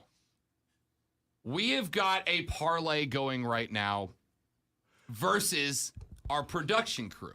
All right. I don't know if I brought this one up on the air or not. Our production crew, behind the scenes guys, challenged me and Cody Decker to a parlay off. That is to say, both of us on Saturdays build a 3-leg parlay. The odds of the 3-leg parlay have to ultimately end up being roughly around plus 800 at the end of the parlay. If both parlays hit, there's no winner. If neither parlay hit, there's no winner. But if a parlay on one team hits and the parlay for the other team does not hit, the significant other of the losing team, so either Hayden Asmari, our producer's girlfriend, or if Cody and Decker, when I were to lose, his wife and my girlfriend will be doing one strip waxing a leg live on the air. They agreed to this? Who? They? Oh, no. Who? Oh, they're stripping you. Yeah, okay. Yeah. All right. Yeah. Okay. So Courtney live on the air will come into the room and wax one all right, strip of leg hair. I take back my question. I completely understand why she'd agree to that. Oh, are you kidding me? I told her, she's like, oh, I hope you lose. Yeah, it's fine. It's great. All right. Couple of texts, then we take a break. Texter says, Rob, you dress up like a Macho Man anyway. Oh, yeah. Texter says, I need Alonso to be like every other Mets hitter after July and disappear. Yeah, this is the thing before he disappears. Texter says, the home run derby is far better than the slam dunk contest. Do you know why? Why? Because what does baseball have going tonight? It's stars. Pete Alonso, Julio Rodriguez, Jose Ramirez, Ronald Acuna Jr., Albert Pujols. These are names, man. These are the guys. How much different, Lonzo, is who participated in the slam dunk contest this year? I have no Who won it? idea. I have no idea. I don't either. I couldn't tell you. How much different is the dunk contest if it's Braun, Giannis, right? Marcus Smart. How much different is it if it's, I don't know, Clay? If the superstars of the NBA are in it. Listen, I'm not even saying they're the best dunkers. But we're attracted to stars. That's what we do. That's what we do. The NBA does not recognize that their skills contest is not inherently bad. It's just that when you trot out your B list, nobody cares. Baseball not only put a hell of a lot of work into this home run derby to make sure that when we sit down at 8 o'clock tonight and have the time of our lives watching it, that it's going to be produced in a way that makes the watchability go through the roof. And then they gave us the stars. That's how to do it. Trey says, which Macho Man version will you be? Bonesaw's ready. Bonesaw was a great character. I mean, great cameo by Macho Man.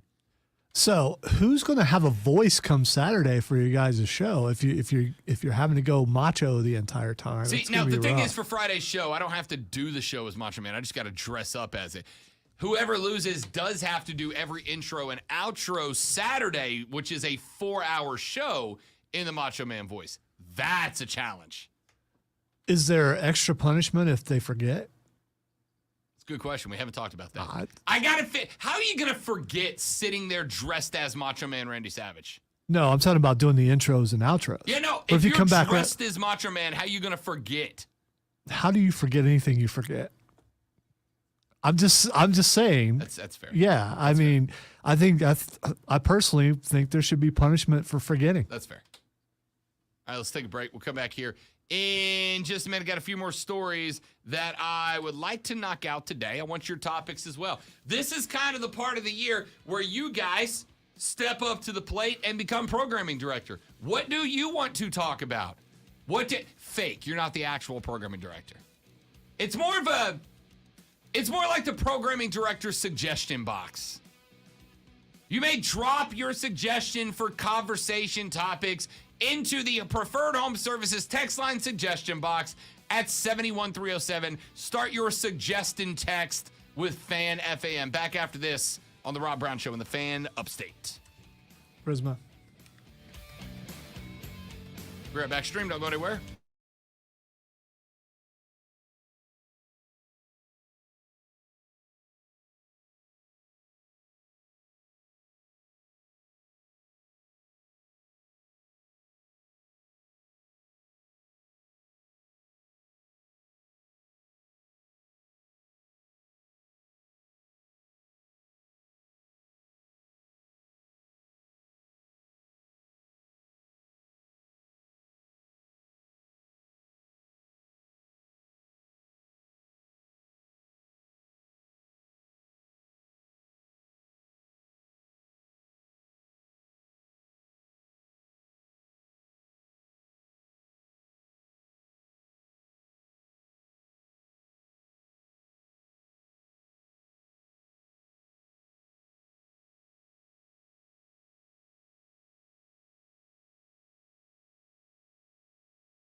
watching that the other day. The what? The black and white Yeah. samurai game. It's not bad. It's a little bit harder than I thought it would be. Yeah. I think Like Mortal Kombat-y? no, you're going through. So they kidnap your guys. Rob talked me into it. I don't hate it. Have you played any of the other Diablo games? Mm-mm. It's hard for me because I have to have my glasses on to play it because it's a little small. Yeah. You can actually play it on computer too. I like it better on computer. But it's side scrolling to a degree. It's 2D, but it's not Mortal Kombat. You're trying to save your dudes. So Right. you're fighting guys the entire way Right. through a couple of different towns, through the wilderness, all this stuff trying to get to, and there are bosses and things, and luckily there are a lot of save points because it's very necessary. And you unlock better. I'm upset about the shuriken though because they don't do enough damage.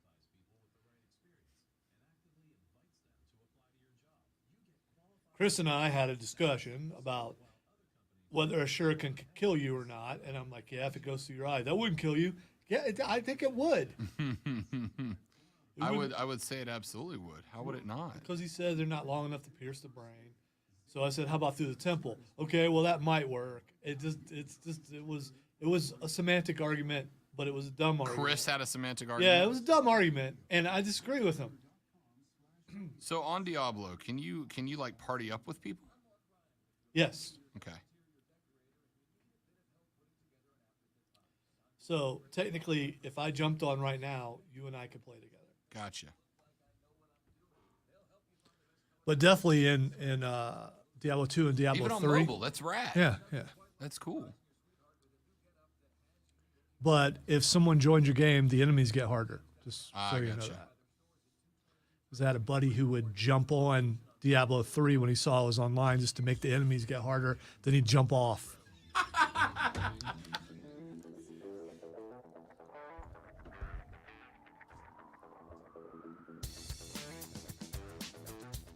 The Rob Brown Show rolls on. This is the Fan Upstate. Rob Alonzo, you be a part of the program. Give us a buzz, 844-FAN phone, 844-FANFONE, 844-326-3663. Can also shoot us a text on the Preferred Home Services text line, 71307, 71307. Start your text with FAN, F-A-N. We will read them on the air, 71307. Start your text with FAN, F-A-N. You can also tweet us at The Rob Brown Show, at The Rob Brown Show. Or get at us on the email rob.brown@thefanupstate.com, rob.brown@thefanupstate.com. If you want to come at us in that direction, you are certainly welcome to do just that. Yesterday afternoon, I was sitting out at the tailgate party for the Greenville Liberty. Because even if I'm working, Rob Brown loves a party.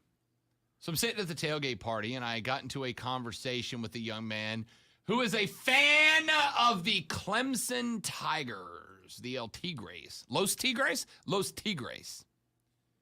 And he asked me, we got to talking about, Clemson, ACC for life, move to the SEC. Do you like the Big Ten? He heard me say on the radio that I thought that while Clemson certainly is a better fit in the SEC, if they must move, they're a better fit in the SEC, yes, but I thought it made more sense, and I've told you guys this a number of times, I thought it made sense that Clemson ends up in the Big Ten, just in terms of money-making opportunities, right?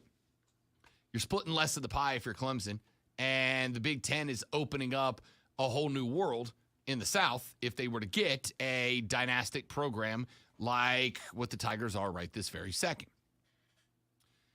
And so he said, why hasn't Clemson moved? Are they happy to stay in the ACC?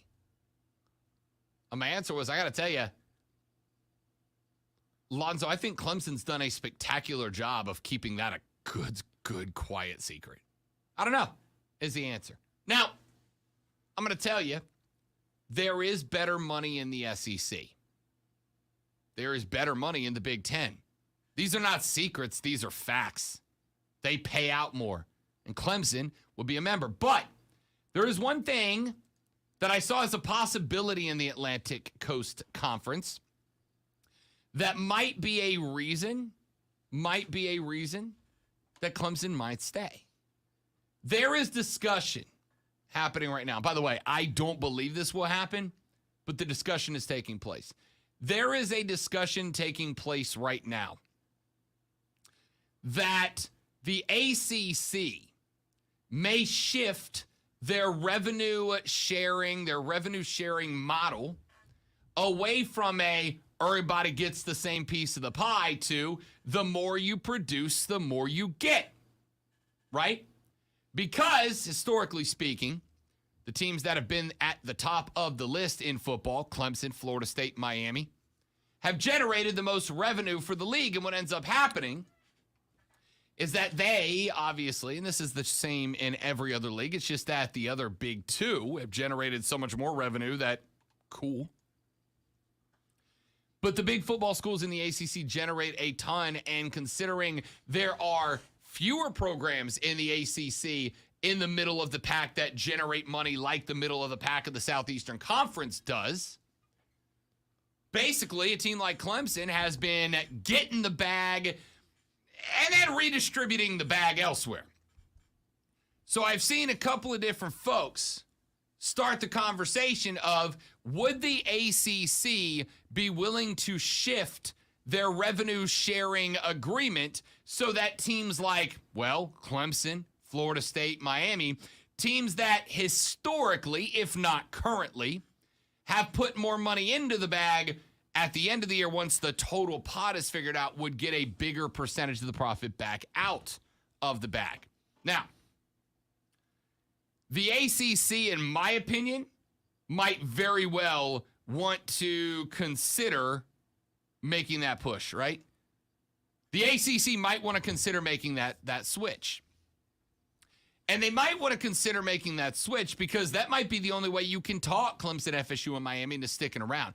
And if one of those three go and you don't replace it with Notre Dame, the ACC's dead, in my opinion. So the best argument the ACC might, with a capital M, have here is to switch to a more beneficial revenue sharing system for your power football schools. Now, why won't this happen? Well, my thought initially was this. The ACC historically has done whatever it's needed to do to protect its basketball programs, to protect the Tobacco Road schools, Carolina, Duke, Wake, NC State, etc. Historically, the ACC has done what the ACC needed to do to take care of the basketball programs. Many times, if you ask Clemson fans, Florida State fans, Miami fans, to the detriment of the football revenue generating schools, to the detriment of Clemson, to the detriment of FSU, to the detriment of Miami. And so the belief is, why would that stop now? Why would they make a decision now that benefits the football schools when they've literally never done that before? And the answer is because it's assured destruction if they don't, right? If you're Clemson and you are watching the SEC handout, I don't remember the exact money, but it's in the ballpark of $50 million to every school in the SEC. If you're Clemson and you're watching the Big Ten handout, and I don't remember the number, but it's in the neighborhood of $44 million to every school in the conference. And then the ACC calls and goes, here's your check for $17 million or 20, 21, whatever it is. It's in that ballpark.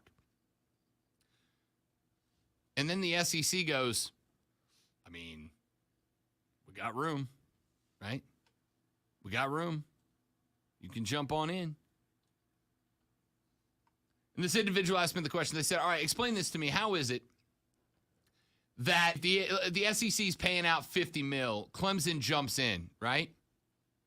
Clemson jumps in. There's another mouth to feed. Doesn't that $50 million go down? The answer is no, because they just made the broadcast rights that much more valuable, right? It is not just about what Clemson brings to the table in terms of their own generated revenue that gets shared with the conference.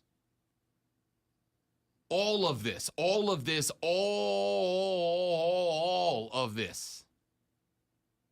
is spurred on by media rights, by television deals, by networks, et cetera, et cetera, et cetera. All of it is spurred on by how much money the broadcasting rights can bring in.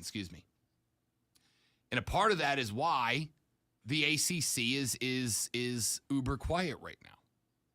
As we've told you many times, they are locked in till 2036 unless somebody wants to break a contract.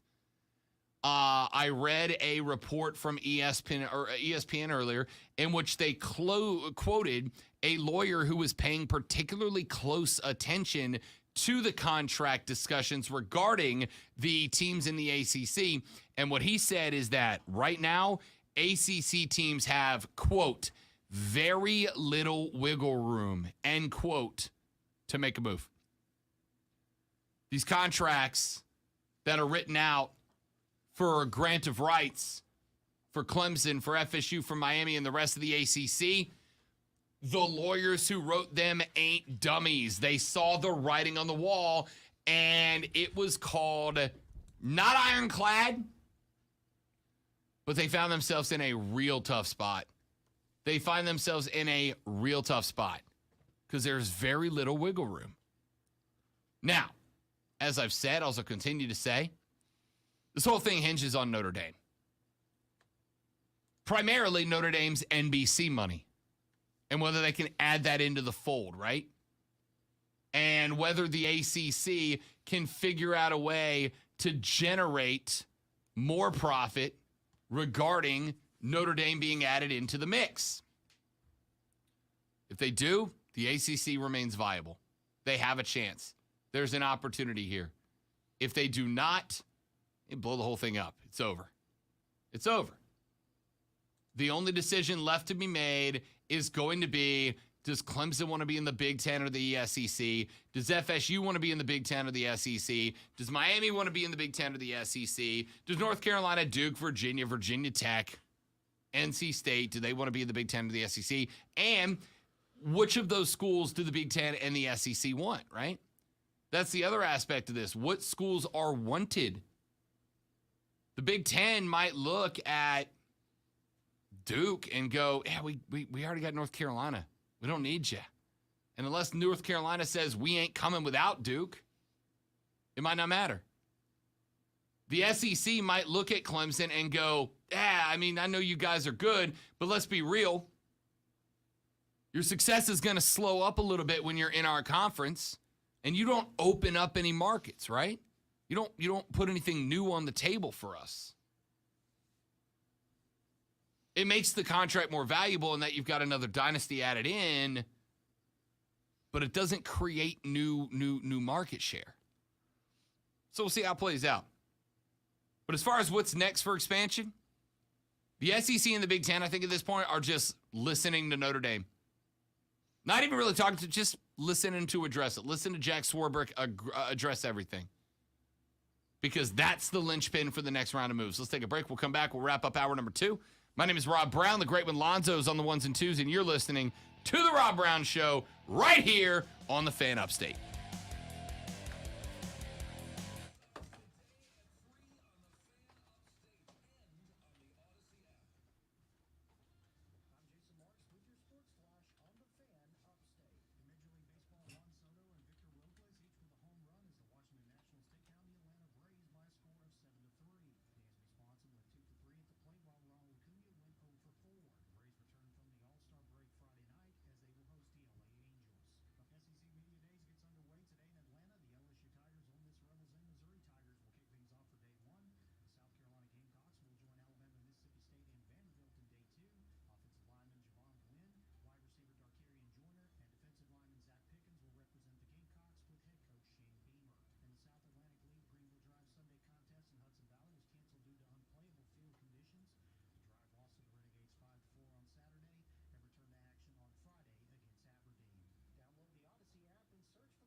Whoa!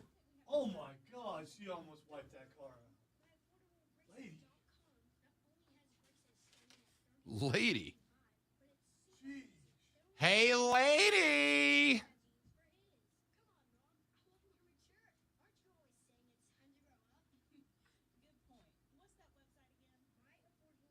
And her car is damaged where she's done it before.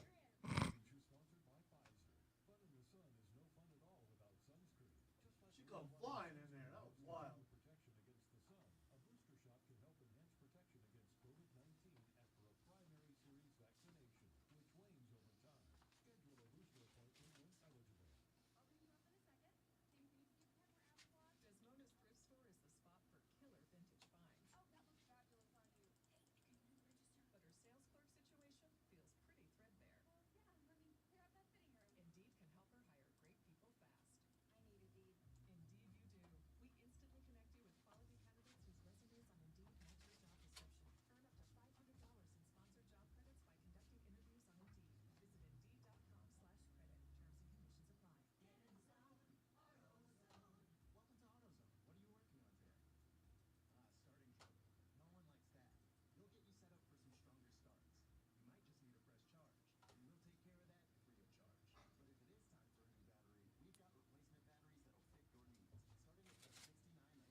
All right, the Rob Brown Show rolls on. This is the Fan Upstate. Rob, the great one, Lonzo, you be a part of the show.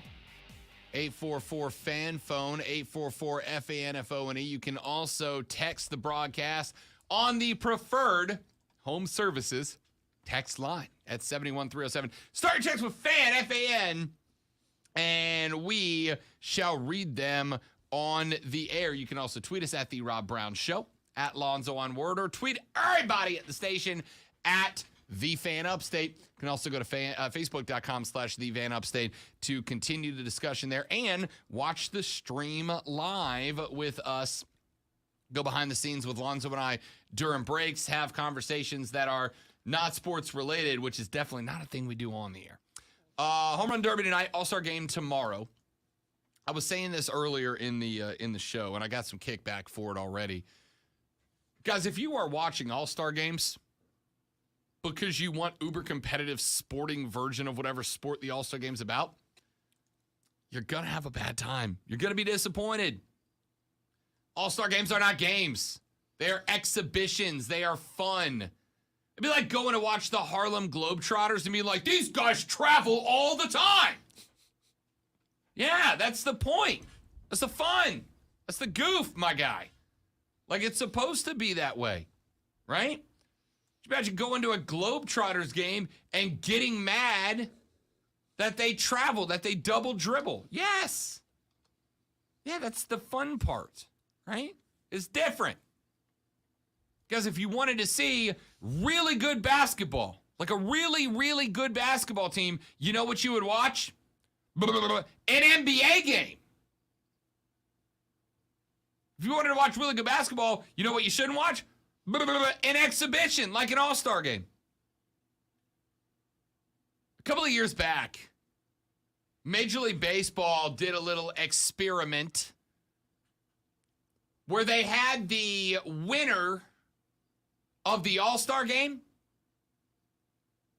That league's representative in the World Series would get home field advantage, right? So if the AL, as they frequently do, won the All-Star game, then the AL team in the World Series would automatically get home field advantage. And, you know, I will tell you that I liked it when they started that concept. I thought it was a good idea out front when they started that concept. But, you know, a couple of years in, it became obviously, there were a lot of unintended consequences, right? One of those unintended consequences, I thought, was exactly what we're seeing tonight, right? Max Fried, starting pitcher for the Braves, has been exceptional this year. Max Fried was listed as an NL All-Star Game pitcher. And look, these guys come out, they throw one inning, right? Anyway, Max Fried selected to the All-Star Game. Max Fried pitched yesterday for the Braves. Because he pitched yesterday for the Braves said, nope, he's not throwing in the All-Star Game. So he will be recognized as an All-Star, sure, but he won't play. Now, in tomorrow's match, who cares, right? Doesn't matter all that much. Not a big deal. If the World Series home field advantage was on the line and you were, let's say, the LA Dodgers or the Atlanta Braves, the two front runners to be the NL representative in the World Series. If you were one of those teams and you just found out that potentially the most dominant ace in the National League would not be allowed to pitch because he had to throw 5 against the Nats on Saturday or Sunday or whatever, you'd probably be a little upset at that, right? So it made sense that they took that off of the docket. Makes sense that they took that off of the radar. People are like, oh, it doesn't mean anything anymore. And? Why do you need it to be for something, right? Again, my favorite comparison is the Globetrotters. No one has ever gone to that game and been like, gosh, this Globetrotters Washington Generals game would be so much better, Lonzo, if it meant something. That's not why I'm there. I'm there to be entertained. I don't need the Globetrotters to be playing for a trophy to be entertained by the exhibition of basketball. In fact, if anything, it makes the entertainment angle more fun. You know what I want out of an all-star game? I want baseball dudes or basketball dudes or NFL dudes laughing and cutting up and having a good time and going bananas, bananas, doing ridiculously athletic things that normal people can't do and they wouldn't do in a regular game just to see if they can do it. That's my entertainment. And see, when the All-Star game actually meant something and had consequences, all I heard was the old people, the baseball people, well, that's not how we do things. We cannot do, no. So they tried to be innovative. They tried to throw something new in there, and the baseball people don't like it. Of course they don't. I did. I thought it was spectacular. I got why it didn't work. I got the examples of why having it be for the World Series home field advantage was a bad plan, even if it was put out with good intentions. I understand. Here's what I know. Do I want to see Ronald Acuna in the box taking a regular AB because it means something? No. I'm a Braves fan. I've seen that 1,000 times so far this season, right? What I want to see is Ronald Acuna up there trying to have fun, taking big cuts, right? I don't care if all 18 dudes are swinging for the fence every time through. Let's have some fun, right? Do I need to see Max Fried give me 6.5 innings of shutout baseball? No. I want to see him go up there. Well, not Max Fried in this case. Miles Michaelis, who's taking his spot on the rotation. Do I want to see Miles Michaelis go up there and give me 6.5 innings of shutout baseball? No. I want to see him go up there, try a bunch of pitches in sequences he doesn't throw in the regular season, have some fun on the hill, get a couple of guys out, laugh about it, then give a hilarious interview from the dugout. That's what I want. Entertain me. Sometimes you can just let sports entertain you, guys. Sometimes you can just let sports entertain you. All right, let's take a break. Coming up in the next hour of the show, got some thoughts on the Carolina Panthers I want to share with you guys regarding Baker, regarding what Baker's going to be, and more importantly, regarding what I think has been an interesting way that the Panthers have handled the addition of number 6 to the roster. Got that coming up your direction in just a little while. Rob Manfred got cooked again in an interview. I'm always here for that. Just keeps happening, and I'm here to keep watching it happen. Third hour, off the rocker as always. Rob Alonso, the Rob Brown Show's on your radio. It's the Fan Upstate.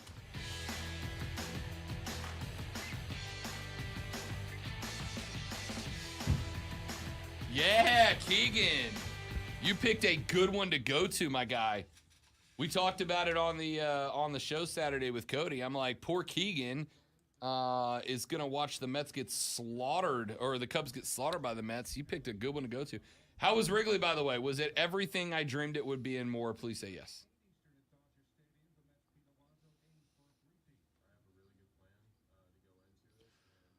By the way, there's something trending on Twitter right now that I really want to click on, but there again, I don't want to click on it. Every once in a while, a word pops up that I want to click on, but I'm afraid what might show up if I do. And there's something trending right now. So I'm not sure if I should do that or not.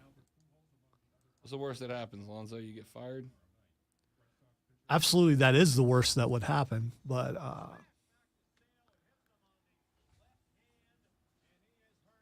don't like this. Don't like this. Don't like this. maybe I should call and ask permission. Oh, that's true. You could call the guy that's in charge. Yeah, I could. See what happens. Who, by the way, would absolutely tell me to click it.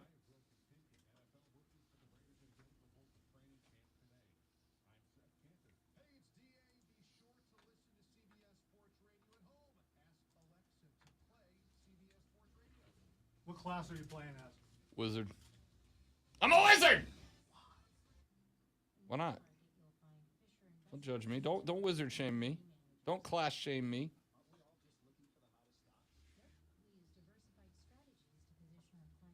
What are you? A tank, a warrior, a barbarian, obviously. What a dumb question to have asked. Demon Hunter, dude. Are you? That one did intrigue me. I thought about going that direction. By the way, Demon Hunter at one point gets the ability of multi-shot, but it's not just like, I mean, it doesn't make sense, but it's a game, so it doesn't matter. It doesn't have to. It's like a machine gun as crossbows or a bow. Yeah. And the Demon Hunter, especially if you play as a female, is the coolest looking character on the entire thing. It was a good look. I By the thought way, about going. I've played all classes on that. I thought about going necromancer. Necromancer's pretty cool too.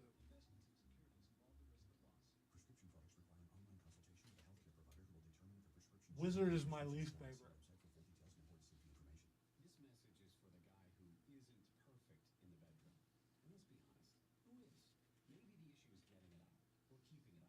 I think it more has to do with available spells in the beginning of the game, which makes sense. But still. Yeah.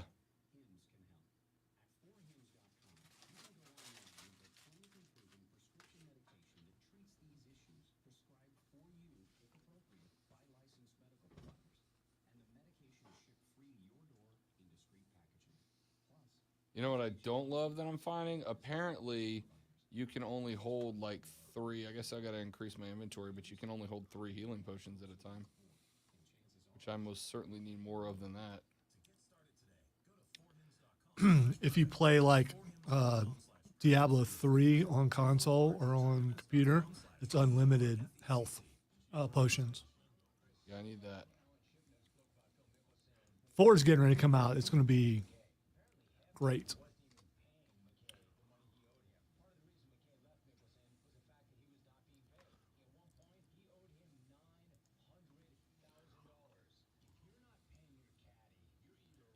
Come on, dude, die. How do you... Yes.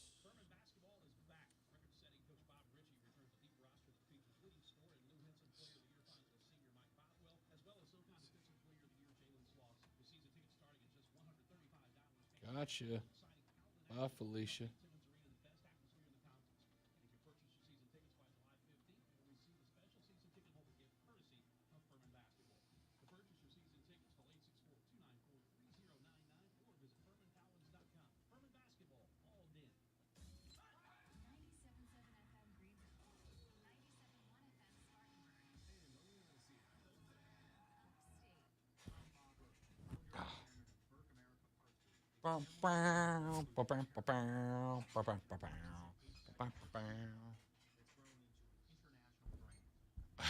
Use a copious amount of beard oil.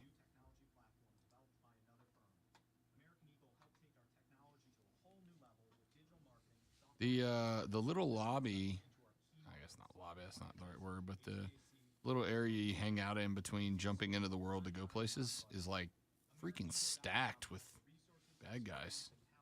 Which is pretty rad.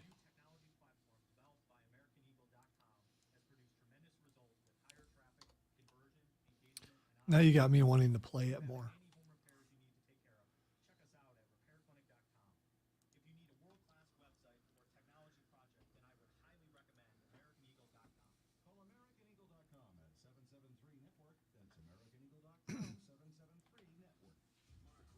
So I'm glad you and Rob have bonded over baseball. We really did. I like him. He's a good dude.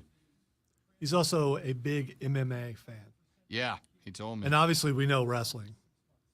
He flies all over the place to go to wrestling events. Don't hate that for him.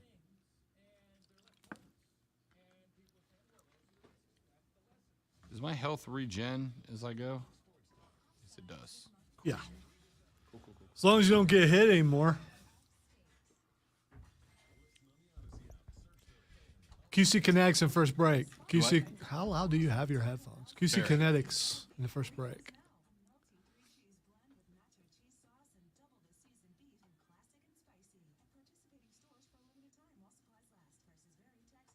I just don't think I have the patience for beard oil.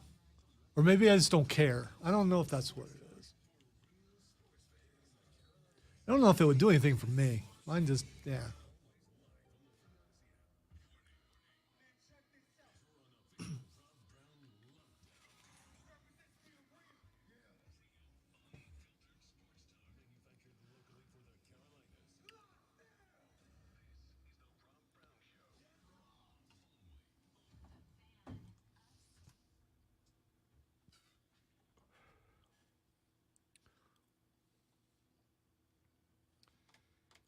And away we go, ladies and gentlemen. The third, the final, the best, the money hour of the Rob Brown Show starts now. This is the Fan Upstate. Hello to you, and how do you do?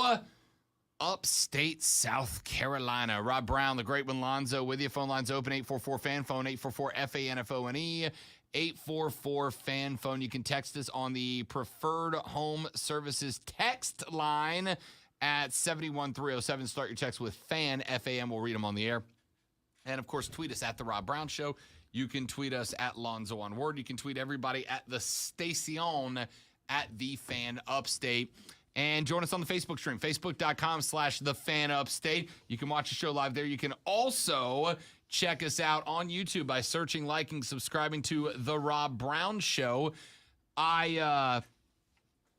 I promise I'll stop doing this at some point because it'll stop being shocking to me. But last night, Zoe, I was watching the MLB draft for a few minutes because I am a glutton for punishment. And I watched as they started picking kids in the first round. And the Baltimore Orioles already have Adley Rutschman, the number one prospect in all of baseball, playing. And they just grabbed the number one pick, and they drafted a young man by the name of Jackson Holliday, a shortstop out of Stillwater High School in Oklahoma. His father, Matt Holliday, you've heard the name, because Matt Holliday made 7 All-Star games over a 15-year career. Oh, that guy. That guy. Matt Holliday's kid, Jackson Holliday, is a shortstop and just got drafted first overall. As a matter of fact, there they are right there on the screen. That's Jackson on the right, Matt on the left. Man, that kid looks young. Good hair, though. Great hair. Baseball prospects usually have good hair. Let me tell you what kills me. When they showed these guys up front, and they showed MLB legend. I'm talking dude's done, had a hell of a career, was an absolute stud during his heyday. Matt Holliday is 42 years old. Was rocking the Rob Brown look. I just want to point out. It's a good look. Yeah. It's a good look. They showed Matt Holliday, and I'm like, damn, he looked just he looks like a couple of years old to be a draft pick, but I didn't recognize it was Matt Holliday. I thought he was the guy who got drafted. Then they show his kid, Jackson. Jackson Holliday hasn't, the kid hasn't had acne yet. He's not old enough to, right? That kid is going to have to ask dad for a ride to the Orioles camp to sign his contract. Are you kidding me? Jackson Holliday just turned 18 years old. He looks like he's 12. And is that because he looks like he's 12, Zoe? Or is that because I have hit the age of bitterness where I now realize that I am the age of the players' dads, not the players? Well, I'm sure that's part of it, but he has a very young look to him. So, I mean, you're not wrong there. He does look fairly young. I've seen guys who are 18 who look like they're 33. So, I think he's got good genes. That's all it is. Texter said, "Thanks for making me feel old." Yeah, no, listen. I'm taking you down that path with me. How about Chris Sale coming back for the Bo Sox last night? Chris Sale comes back after having a long rehab stint in the minors. Early on in his first game back, he gets a knockback liner that hits him on the left hand and breaks his left pinky finger, actually. Chris Sale busted hump to get back into the show, and in the first game back, he gets a liner that breaks his freaking finger, and he's done again. That sucks. That sucks. All right. Thanks for making me feel old. Hey, how about James Harden? Let's talk about James Harden for a minute. This is the part of the football season I like because you get two different shows right now. And I'm not saying one is better or one is worse, but you get two different styles of show right now. You get the show that goes, hey, there's a lot of sports going on still. Let's talk about them. Or you get the show that goes, hey, what do you think about the October 19th game between? Right? That's fine. That's fine. One is not better than the other. It's just there's just different styles of show. And if you're listening to this show, you know you're getting this is what's happening now. It might not be your favorite thing, but it is what is happening today. Or you get the show that did this thing last year at this time and the same thing the year before at this time and the same thing the year before at this time. How many days till toe meets leather? Like 60-something? Who's the best number 67 in all of sports? I think it's like 50-something now, like 52 or something. We're getting down to the the linebackers soon. Depends on which one you think is more important, the college kickoff or the NFL kickoff. And it's the most important is all of it. Most important ones, whichever I'm getting paid on week 1 to do a remote. All right. Are you a buyer in the James Harden image rehab tour? James Harden. What, did he shave his beard? No. Oh, okay. Not that image. Not that kind of image. Okay.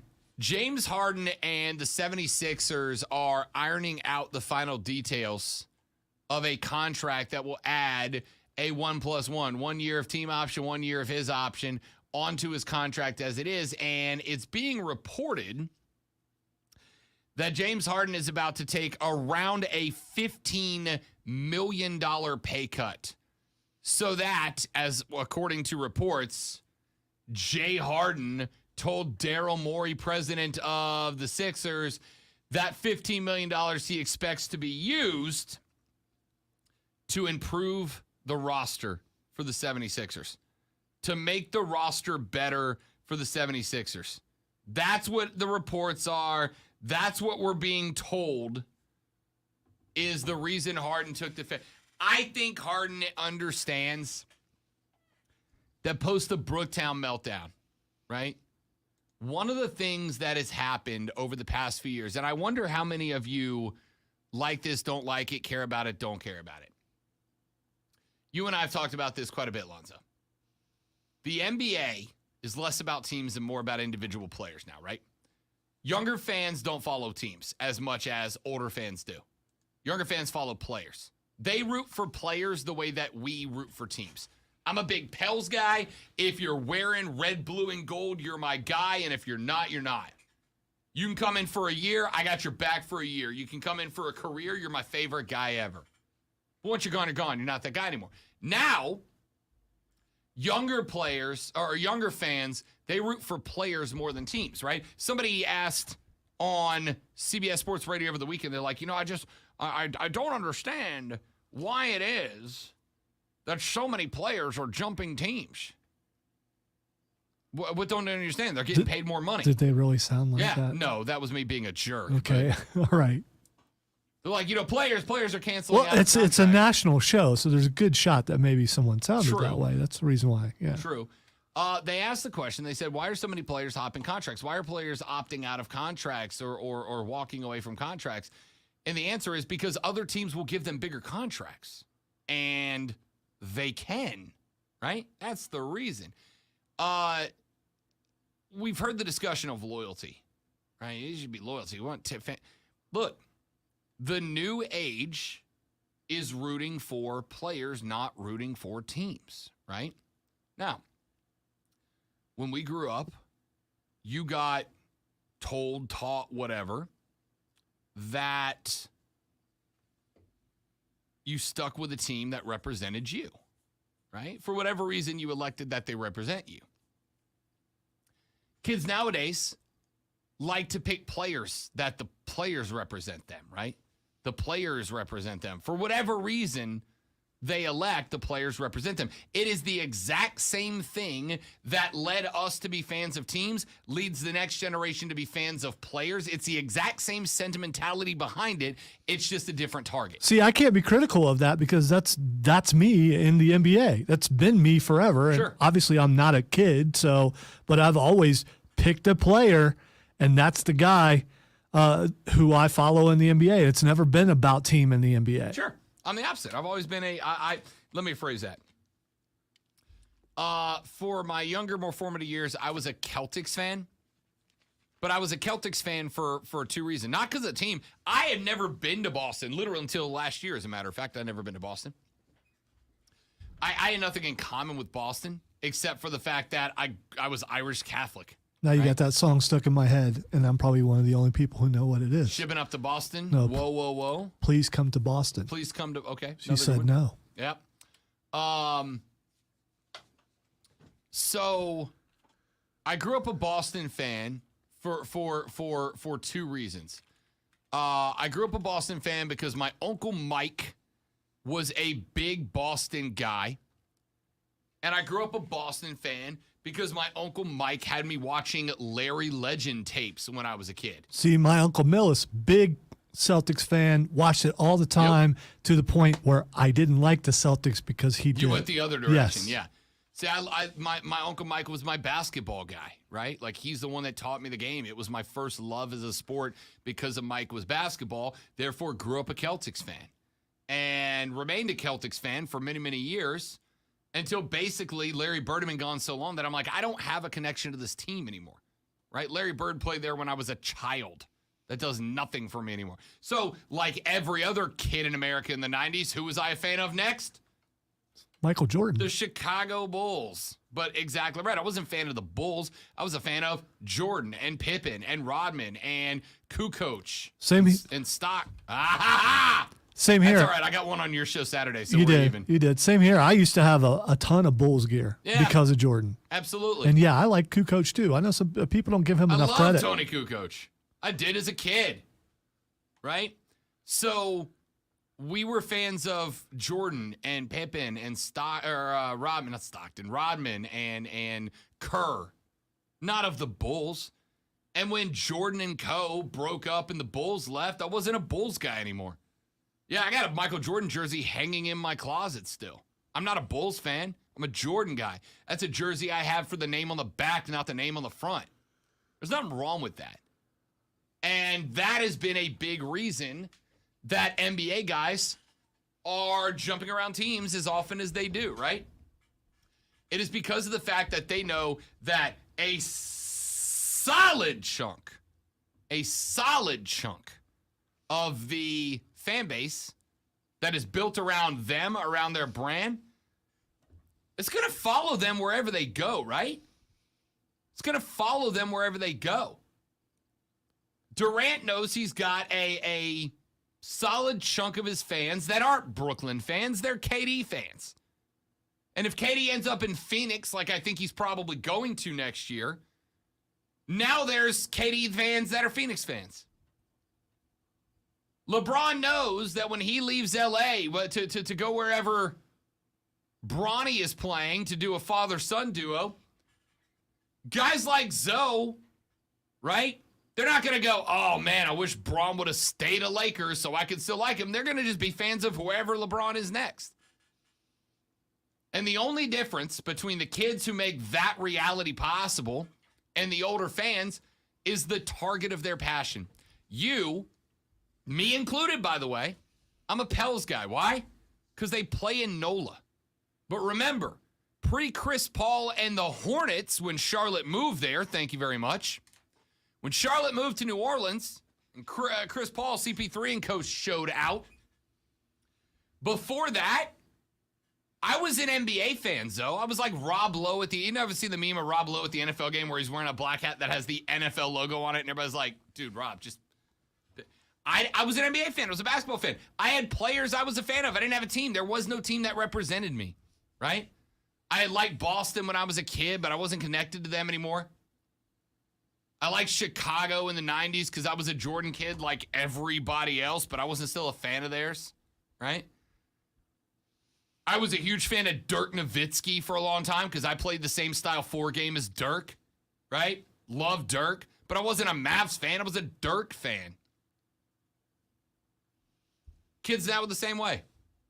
Now, there's a lot of kids that are going to come from a town that has an NBA team. Yeah, Boston kids are going to grow up Celtics fans. New York kids are going to grow up Knicks fans and Brooklyn fans.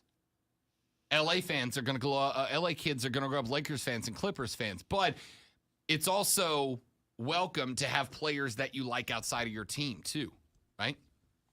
I'm a Pels guy. I want Z and BI to build a core and all of a sudden we compete. But you know I love me some Giannis Antetokounmpo, right? You know I love me Giannis. So there's nothing wrong with that. It's just a different target for your fandom, your passion. But it is allowed for players to go bigger on the brand than on the team. And that's what I think some older people don't like. That players are more about the brand than the team nowadays. But yeah, guys, you can only play basketball so many years in the league. And for the majority of them, it's like 10 seasons or fewer. And then your brand's got to carry you. So, of course, they're going to build the brand. Right? Lonzo and I are building brands here. We're building the Fan Upstate brand. But you think Lonzo and I aren't trying to build the Rob Brown Show brand? And then break down that further? You think Lonzo's not trying to build the Lonzo Brown brand? I'm not trying to build the Rob Brown brand? Of course I am. As Lonzo said earlier in the show, why you think I got 10 jobs, my dudes? I'm calling play-by-play for soccer. I'm hosting for hockey. I got a Panthers podcast. I got a baseball gambling podcast. I got this show. I'm in a band. I host trivia. Burns. Words? Burns.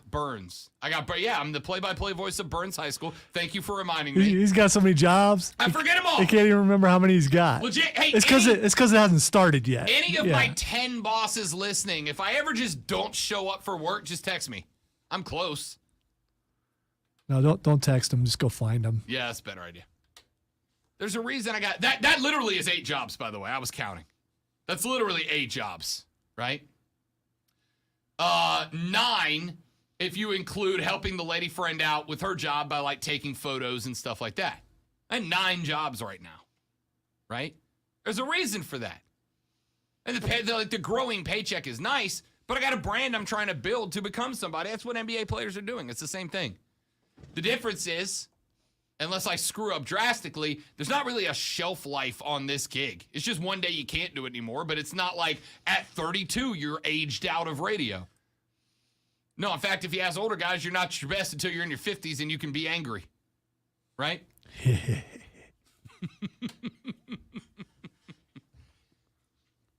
We're all trying to build brand. NBA players are trying to build brand, but here's the thing. James Harden right now, what would you say James Harden's brand is? What would you say his reputation is? It's his beard, and he's first of all, when you think James Harden, I think beard. I mean, so that's not a bad thing for him because he is the beard. But then you think of a guy who's jumped from place to place, gets unhappy where he is, and finds a way to get out of there and can't play defense. Yep. You know what the difference is between him and KD? KD got some rings. Yes. KD got titles. KD's won, right? So why doesn't KD get the same scrutiny? Kevin Durant is getting the same scrutiny. It's just that he won a couple. Now, granted, they look cheaper now, courtesy of Steph Curry, right? The Warriors winning the title made KD's rings look cheaper, no doubt about it. But KD does get the same scrutiny as James Harden. James just hadn't won anywhere. And the way that he beat his way into Brooklyn and then beat his way right back out of Brooklyn before even playing a whole season, it's a bad look, right? So, Durant's now in Philly.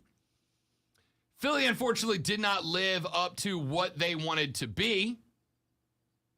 And now, Jay Harden, which, by the way, is the name of the wine brand that James Harden has just released, the Jay Harden wine collection.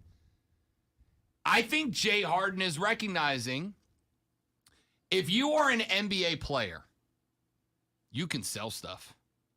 Clothes. Westbrook's got a clothing brand. Dame's got a clothing brand. Braun's got a clothing line. You can sell clothes. You can sell shoes.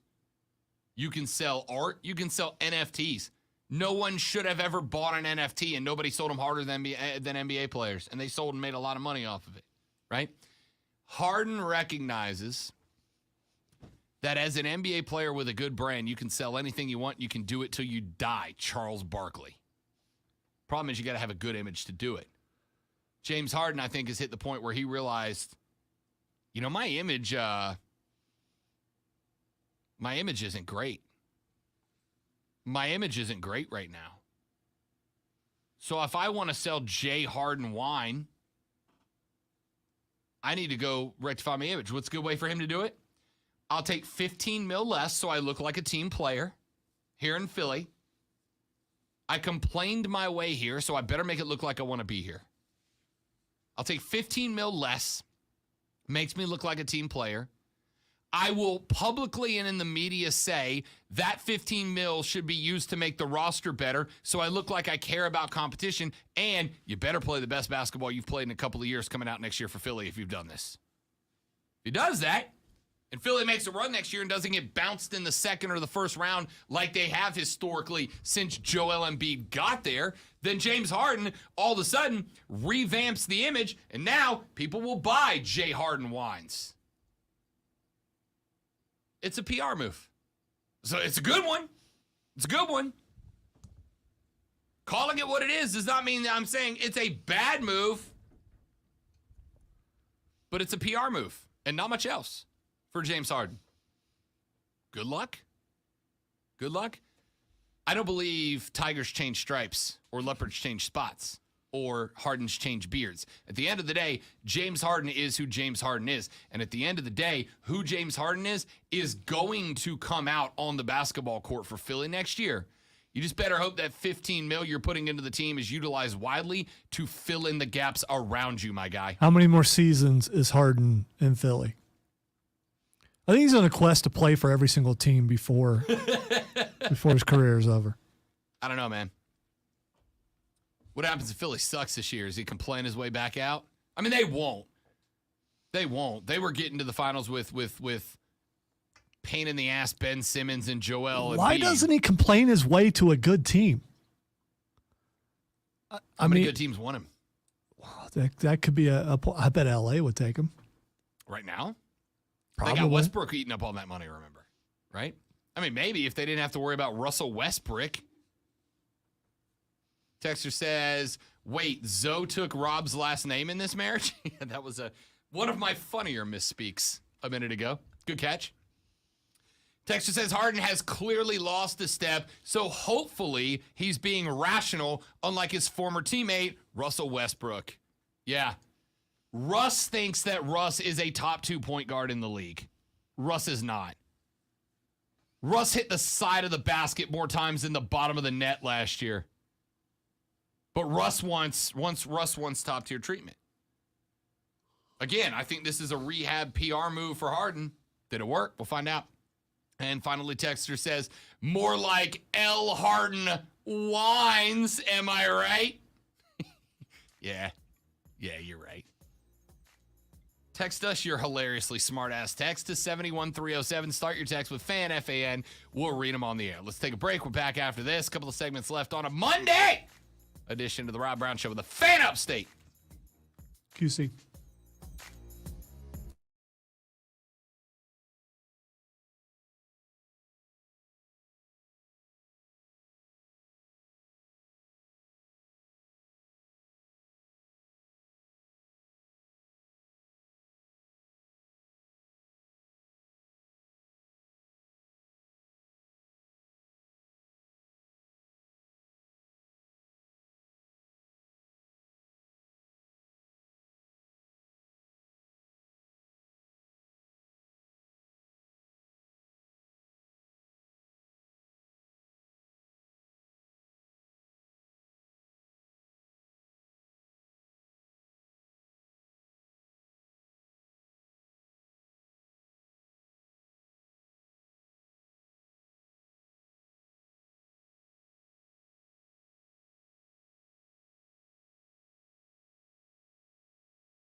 like the diva type. K Bebe seemed awesome. I love K Bebe. When her lips On the got stream, bigger we're talking about, and her tan Kay got Adams. deeper. I don't think we're talking about the same person. Sure we are. Because I don't think Kay Adams went through. I think she. Sure did look like it she to started me. gussying up a little bit, but she. I mean, she was girl next door, and then she turned it. I mean, I think she started gussying up a little bit because when she started the show, it was almost always like vintage NFL team T-shirts and jeans. The show really went downhill when what's his name went to Good Morning America. Is it Nate Burleson? Yeah. Yeah, that dude was excellent on that show. I think when he left, all the chemistry left out of the four of them, maybe.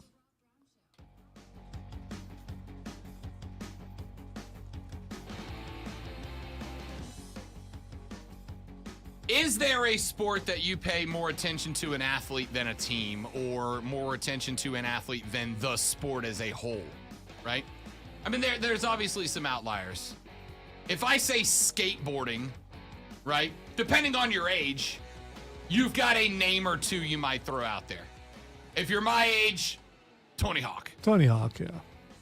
He turned skateboarding into something that wasn't like fringe. Created a very, very popular and successful video game franchise about skateboarding. You might say, if you're really deep into it, like Bob Burnquist, who was Tony Hawk's big rival at the time, right? Which I know who that is. Yeah. So that's weird. If you're younger than me, you're going to say Shaun White, right? But if we're talking traditional sports, I'm talking soccer, baseball, football, basketball, tennis, hockey. Is there a sport that you maybe pay more attention to the players individually than the teams, than the league, right? I was that way for a very long time with the NBA. Now I've got a team. New Orleans is a team. So I'm in on a team, but for many years, I was just a basketball fan. I just watched the best basketball players in the world as often as I could. Hockey, I was the same way. I was a Red Wings fan when I was growing up because my babysitter was a Red Wings fan, and if the Red Wings were on TV, as they were a lot back in the day because they were good, if the Red Wings were on TV, Rob Brown got to stay up with Miss Angela past bedtime to watch the Red Wings play. Big Red Wings guy. But after that part of my life was over, I got no connection to Detroit, so I was just a hockey fan for many, many years. That didn't change until about 5 years ago when I went to a Predators game, and they won me over as a fan base because I connected. Because Nashville Predators home games are college football games, but hockey instead of football. But for years, I just watched the best hockey players and the best hockey teams, and that was perfectly fine for me. Is there a sport like that for you? Is it baseball? I think I'd say baseball probably isn't the same. Listen, I've got players that I like away from the Braves, right? Dylan Cease of Chicago, pitcher. My favorite starting pitcher right now. Guy's been fun to watch. Leads the majors in Ks right now. Shohei Ohtani. If you're not enjoying watching Shohei Ohtani play, you're not a baseball fan. All right? I don't say that very often.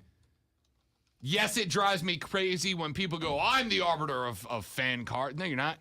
Like what you like. I don't care. But if you don't like watching Shohei Ohtani play baseball, you just don't like baseball. Because that guy's everything about the game. Mike Trout. It's hard to find a player I pull for harder that's off my team than Mike Trout. Please get out of L.A., Mike. We want to see you on a good team, my guy. But I'm a Braves guy, right? If the Braves are playing an average team and there's a Dodgers-Giants divisional matchup, I'm going to watch the Braves play the lesser team before I watch the top two teams. Texter just wrote in, I do not pay attention to golf unless Tiger is in contention on a Sunday. My guy, not just saying it's got to be Tiger, but it's got to be Tiger in contention, right? Now, I think golf's interesting because golf is, by default, an individual event. Now, the Live Tour is trying something unique in that it's an individual sport, but they are creating a team model, right? That being said, golf has been an individual sport for so long that I can't imagine a situation that longtime golf fans are going to suddenly be a fan of the fireballs with a Z. But the LIV Tour is trying to set up the next generation of golf fans. Are there some young kids out there that are into golf and Pop's got them watching the LIV Tour that goes, I'm a big fan of the Fireballs with a Z. Dad, can I get a Fireballs with a Z shirt to rep the whoever's on that team that I like as a golfer? And maybe golf grows a team element. The Ryder Cup is a team event. It's massive. The President's Cup, team event, massive. But the biggest events in golf, the Masters, the Open, the TPC, the Players Championship, they're all individual events. So I think by default, you kind of like the athletes more than the sport, right? Well, here's the thing, though. If you are a PGA fan right now and you have children, you must give your children mullets. You absolutely have to, because the biggest name in PGA right now rocks the mullet. So you've got to do the same. You've got to prove your fandom. Take your kid. It's almost school time. Take your son or your daughter or both of them out to the local barbershop. Or if you want to save money, do the mullet yourself. It's not exactly as easy as you think, but, have them sport the mullet when they go back to school. Have them sport the mullet. Hey, man, if it's good enough for 2022 championship champion Cam, it's good enough for you, man. It's good enough for you. All right, 844-FAN phone, 844-FANFO, 844-326-3663. Could you be an individual fan, a fan of an individual player in the NFL? I mean, because those guys, for the most part, they stay on the same team for a good period of time. Yeah. I mean, maybe if you're like a Brett Favre fan and you're a Packer fan and you feel like, well, maybe they did him wrong. Right. You follow what he did, but you're still a fan of that team, Sure. but you're still rooting for him. Look, that situation, you know who I'm excited to see back on the field this year? Derrick Henry. I am a huge fan of Derrick Henry. I love Derrick Henry. I'm not. I hate seeing Derrick Henry. I love Derrick Henry. All right, this is from a Chiefs fan. Oh, I know it is. Perspective. But see, yes, in the AFC, I don't have to deal with him. I love Derrick Henry. When he stays healthy, imagine trying to tackle that guy. Yeah, I mean, cat. I love Derrick Henry. I will watch Titans games just for Derrick Henry. As a former defensive end yourself, how would you tackle Derrick Henry? With help. That's a good answer. Yeah. Do you wait till he goes by and just jump on his back or try to get the ankles, No, that type of thing? You just try to grab a shoe and hang on. That's what the old high school coach Bobby Moore. When you got a boy like that coming at you, you just grab the shoe and hang on till the cavalry arrives. Like, yep, that'll do it. Yeah, that's a shoe you don't want to get kicked in the teeth with. No, you don't. All right. Yeah, 844-FAN phone. Texter says, "Fan, be careful with the fan card. Mark will be livid." Well, then I'll pull his Sports Talk Radio card. Nobody. No, we you can just decide what we're in charge of. No, you won't. You won't pull on anybody's card because no one has a card. No one has a card. You don't have a man card. You don't have a fan card. That's just. It's like baseball's unwritten rules. It's stupid. It makes no sense. And every time I hear it, I laugh. All right. Real quick break before we get there. And this is just for me, but a very happy birthday to Hunter S. Thompson today. Hunter S. Thompson, gonzo journalist extraordinaire. One of my favorite reads. If you've never put in time reading Hunter S. Thompson, do it today. What does that look for? I mean, obviously not a Hunter S. Thompson fan, but that was disdain. What is the appeal of some guy who's drunk and drugged out all the time? You want to read what he says in some sort of world where he's floating to. I mean, You ever seen Fear and Loathing in Las Vegas? No, It's I haven't. Amazing. Amazing. Not that I'm anti-Johnny Depp, but I'm not anti-Johnny Depp. But Hunter S. Thompson just doesn't interest me at all. Oh, love Hunter. Yeah, there's like 5 of those guys living in my old neighborhood. You ready for? So no. You ready for fun connection number 17 in Rob Brown's life? Hunter S. Thompson and I both got our media starts at the exact same newspaper. At the time that he did, it was called the Eglin Eagle in Fort Walton Beach, Florida. At the time that I did, it was called the Northwest Florida Daily News. Hunter and I both covered sports for the same newspaper for our very first job. I just want to suggest that you don't follow him floatily the same path that he has taken. Can't stop here. This is backcountry. Quick break, back after this on the Rob Brown Show. This is the Fan Upstate.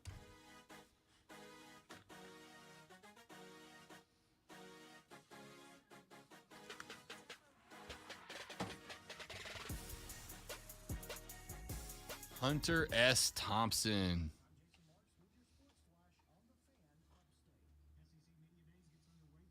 Admittedly, I've never read anything from Hunter S. Thompson. So you have no idea. The guy was transformative. I know. Was he? Yes. How did he transform you? Because he was the first dude that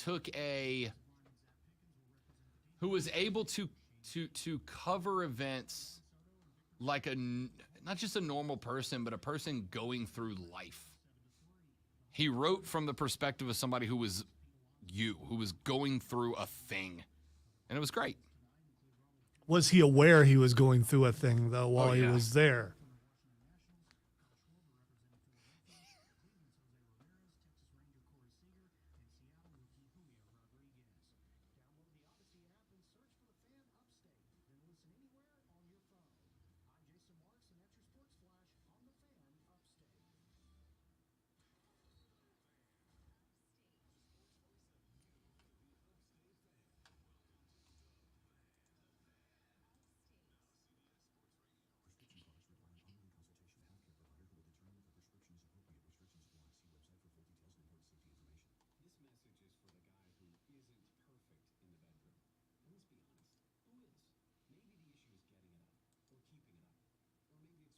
What?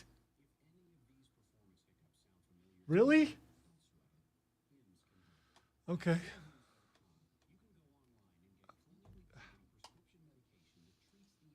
I don't know what's happening.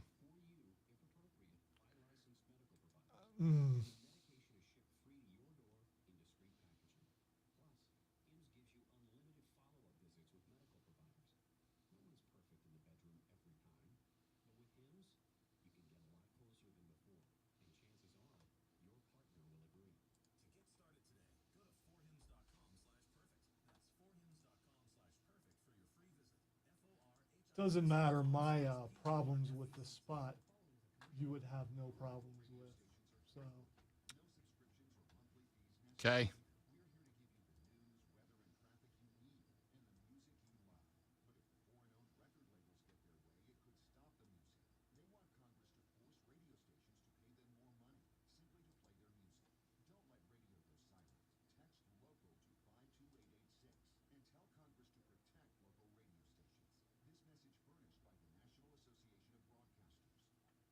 Is it smart to just salvage everything I'm not using? Salvaging gives you parts to make new stuff. Right. Selling it really is not. The blacksmith's your dude. So in this game, it's a little bit harder to find blacksmiths, but at least it was for me. But I didn't play it long enough to. What, did I just crash the whole thing? Stupid. Unable to load waveform. Whatever.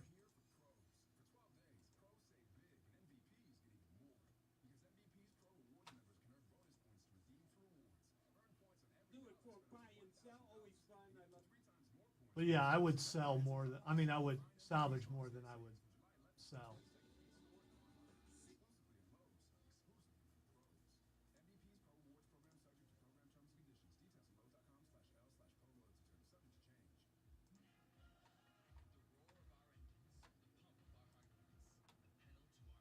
You would what? I would salvage Okay. ahead of selling. Because you can use those parts to make new stuff. There's a fence there. You can't get to me. Get away. No, you can. Yes, monsters cannot go over fences.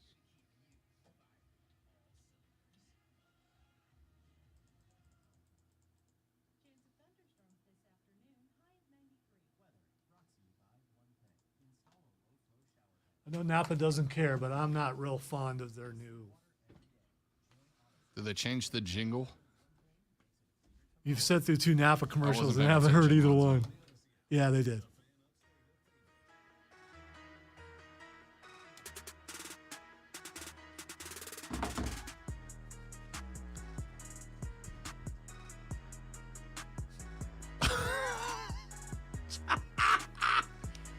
Trey said, I used to work with a guy that was a big fan of Hunter S. Thompson. He was a fun dude. He got fired for failing a drug test, though. Bro. Text said, Rob, I'll cheer for Trevor in Jacksonville and probably buy Jags merch. Yeah, I mean, you've hit a line.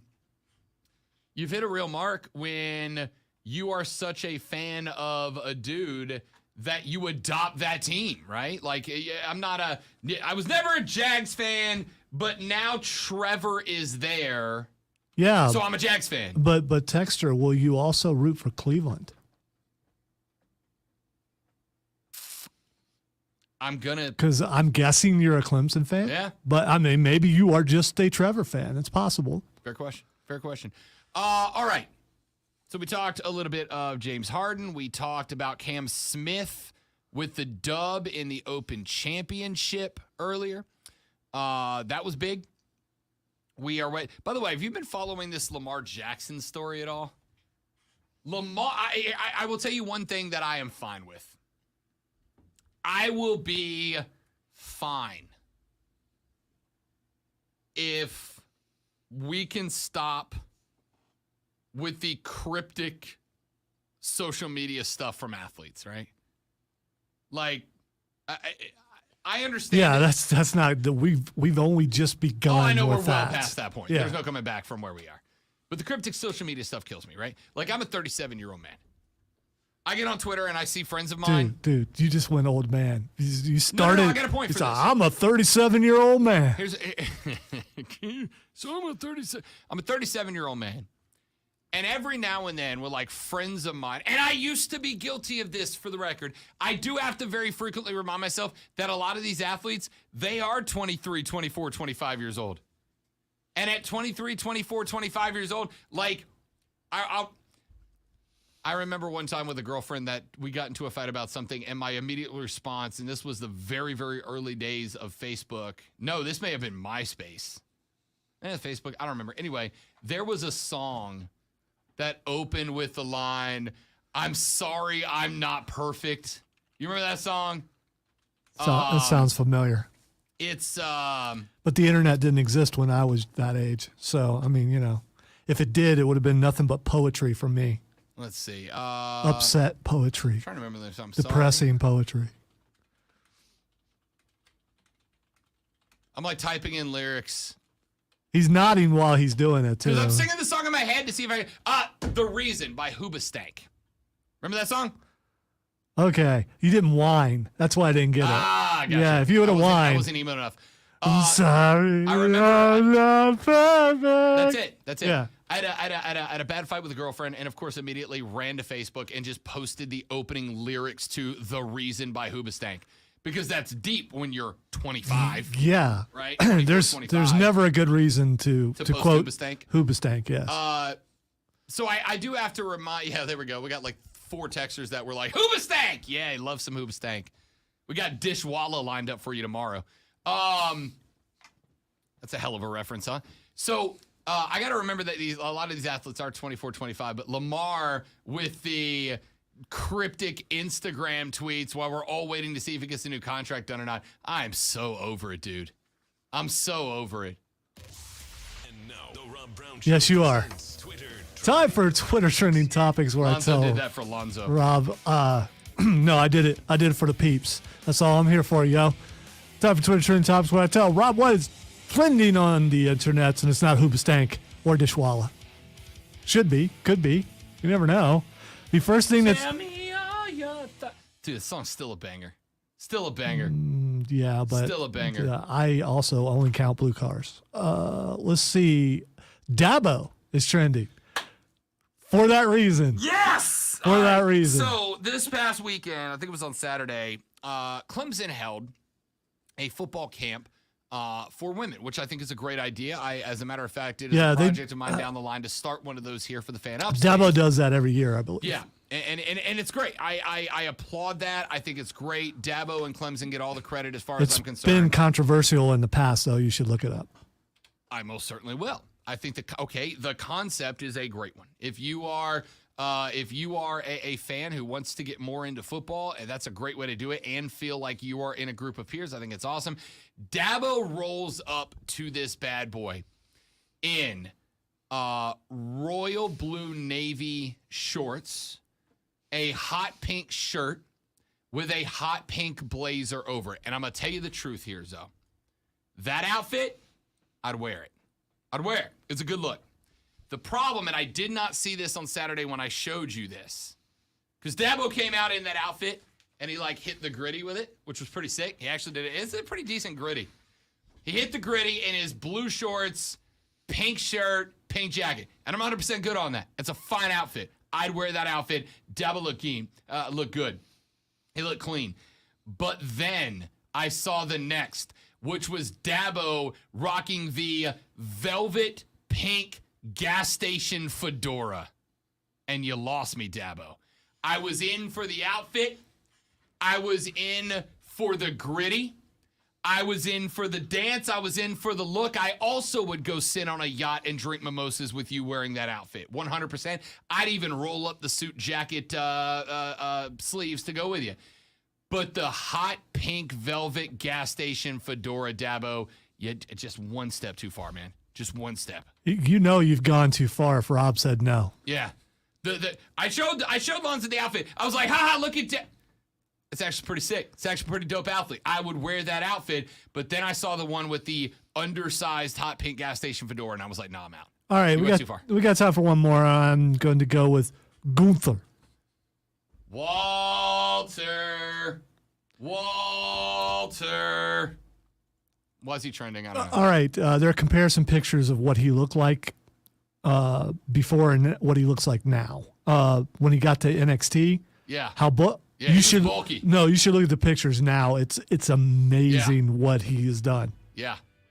At Cold Take Jim on Twitter said, in response to Lonzo's Cleveland question with the gif of Homer Simpson disappearing backwards into the bushes.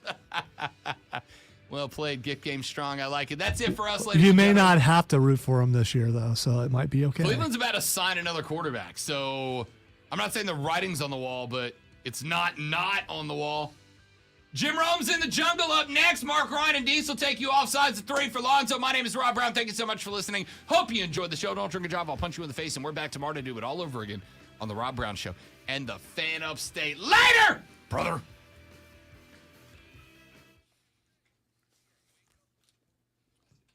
Thank you, Stream. You guys are awesome. Thank you for hanging out with us every day. We're back tomorrow.